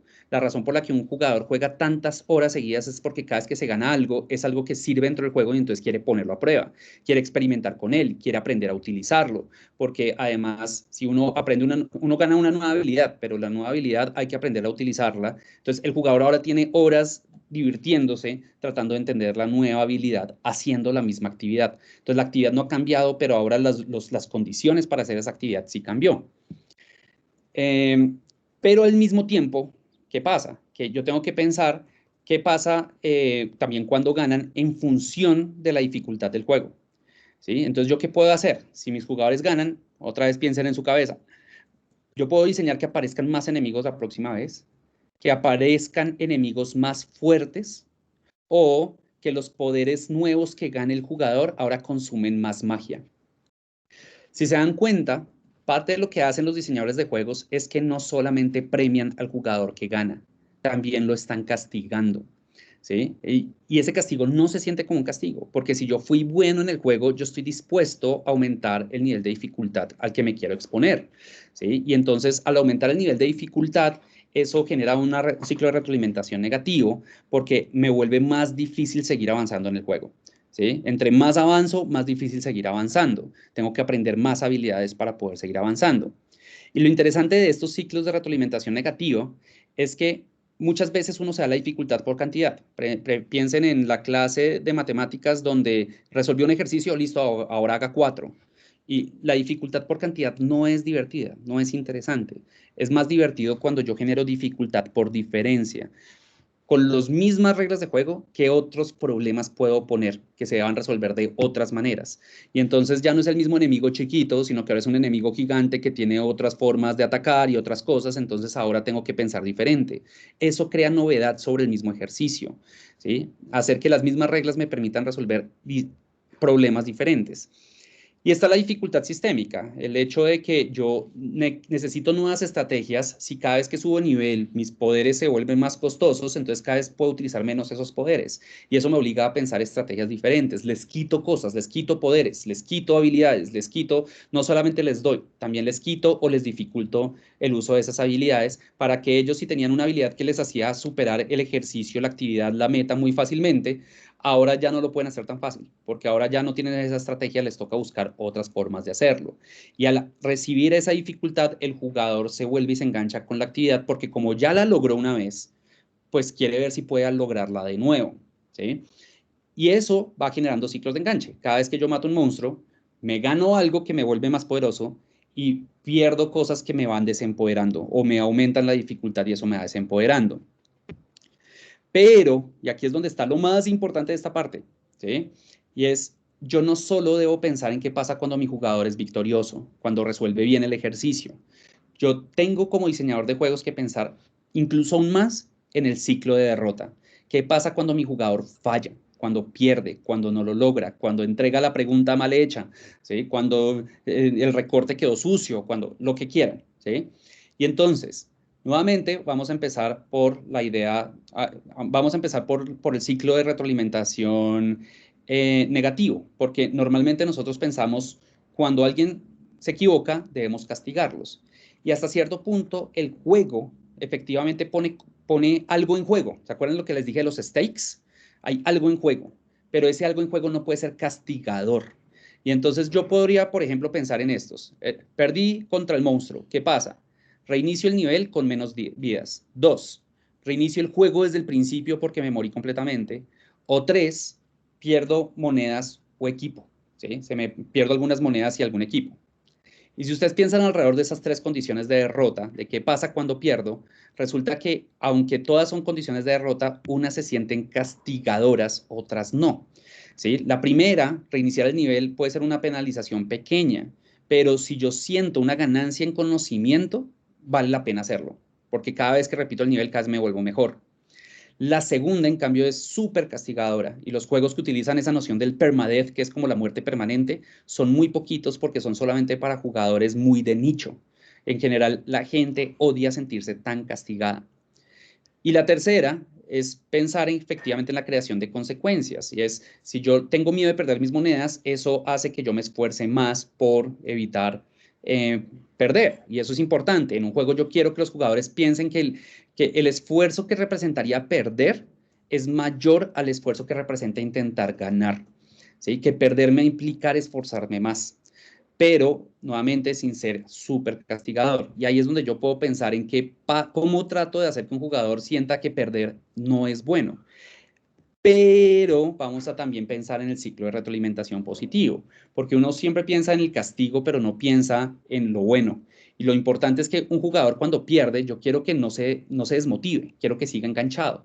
Y para eso, a estos jugadores yo les doy o conocimiento, o les doy poderes, o les doy un escudo de invulnerabilidad, ¿sí? Pero fíjense, la pista de cómo derrotar al enemigo, adquirir mejores poderes en el futuro, un escudo temporal de invulnerabilidad. Básicamente al jugador que pierde el juego le ayuda de alguna manera, o le da información adicional que puede utilizar la próxima vez, o le da un poder que hace que la próxima vez no sea tan difícil pasar el mundo, algo le da, ¿sí? Y ese ciclo de retroalimentación negativo es importante. En Mario Kart, los jugadores de atrás le ponen poderes a los que van adelante, y eso hace que los de adelante sientan el juego más difícil, pero los de atrás se sienten empoderados. Y esta noción de Mario Kart es importante porque parte la técnica de enganche en función de lo que además puede pasar en un aula, más importante, es que yo siempre tengo que pensar en cómo empodero al jugador que va perdiendo y cómo obstaculizo al jugador que va ganando. Básicamente todo lo contrario de lo que estamos acostumbrados a hacer en la vida real. Nosotros solemos premiar al jugador que gana y castigar al jugador que pierde. Y eso destruye la incertidumbre, hace que ya todo el mundo sepa a quién le va a ir bien y a quién le va a ir mal. Porque si a mí me va mal y me castigan, pues peor. Y si a mí me va bien y me premian, pues peor también, ¿sí? Se muere la incertidumbre, se muere la posibilidad de armar competencia sana. En cambio, los juegos todo el tiempo están pensando en estos ciclos, ¿sí? Son ciclos de refuerzo, donde ante la derrota yo gano algo y pierdo algo, pero ante la victoria también gano algo y pierdo algo, ¿sí? Ante la victoria gano acceso, pero también se me aumenta el reto. Y ante la derrota aumento la certidumbre, o sea, cada vez tengo menos incertidumbre porque ahora sé un poco más del reto y puedo repetirlo mejor, pero me penaliza el progreso. Generalmente estos son los mecanismos esenciales para mantener a los jugadores enganchados. Y entonces entre más pierdo, más certidumbre gano, pero el progreso se me está penalizando. Pero entre más gano, el juego cada vez se me vuelve más difícil. Y eso hace que sus estudiantes que estén más arriba, cada vez sientan que es más difícil seguir avanzando, mientras que los estudiantes que están más abajo, ¿sí? O que tienen menos habilidades para lo que ustedes están haciendo, cada vez se sienten más empoderados para seguir intentando. Y eso es, digamos, casi que el elemento fundamental de los sistemas de enganche de los juegos. ¿Cómo hago yo para que un jugador, cada vez que tiene éxito o pierda, quiera volver a hacer la actividad? Y eso depende de qué tipo de efectos le doy yo cuando eso suceda. Fíjense que no son recompensas extrínsecas. Todo esto tiene que ver con el juego mismo. Todo esto es motivación intrínseca en últimas, pero es motivación intrínseca que me lleva a mí a querer volver a lograr el objetivo de juego, porque cuando logro el objetivo de juego, sin importar qué materia sea, eso va a hacer que mi cerebro va a sentir logro, ¿sí? Eso es lo importante. Y hacia allá es hacia donde deberíamos llevar a los jugadores. Y eso era, ahí creo que me pasó unos minuticos, pero eso era lo que quería mostrarles hoy. Esa era la información que les quería dar. Bueno, Javier, pues reiterarte nuevamente el agradecimiento por el tiempo que has destinado a compartir con nosotros. Yo creo que definitivamente pues ha sido un tiempo muy valioso. Todas las herramientas, reflexiones y demás que tú nos has dejado hoy, pues definitivamente creo que van a servir muchísimo a los proyectos porque tal como te mencionaba al inicio, creo que son varios los proyectos que de una u otra manera tienen o están generando procesos gamificados o están incluyendo sistemas de gamificación dentro de otros procesos. Entonces creo que en ese sentido es muy interesante todo lo que hemos podido compartir y conversar hoy contigo. Entonces, a nombre pues de todo el grupo, muchísimas gracias por este espacio y por tu tiempo. No, muchas gracias por invitarme. Ojalá pues lo hayan visto útil. Seguramente, estoy seguro que esto les tiene que abrir más preguntas. Claro, por Y pues supuesto nada, que sí. en la medida que tengan preguntas, no sé, Natalia, si tú las puedes recibir, de pronto yo pueda contestar algunas después también ahí como por WhatsApp o alguna cosa, como para que no quede. Claro que sí. Entonces, chévere, sí, a mí sí me interesa que, pues, ojalá, nunca dejarán de dar preguntas. Yo todavía tengo preguntas, yo todavía sigo investigando este tema. O sea, llevo 9 años y todavía me quedan incógnitas. Entonces, eso no está mal. Lo importante es que esto ojalá les dé alguna seguridad adicional también y no solamente les genere incertidumbre. Claro, pero yo sí creo que muchas luces también, y más en un momento que, como te comentaba al inicio, pues es un momento en el que todos están sistematizando el proceso, pero también pensando como proyecciones para la continuidad de los procesos, entonces creo que muy pertinente. Muchas gracias. Y desde luego, pues las preguntas que surjan por el camino, pues por Listo, supuesto que sí te estaremos contando. claro que sí.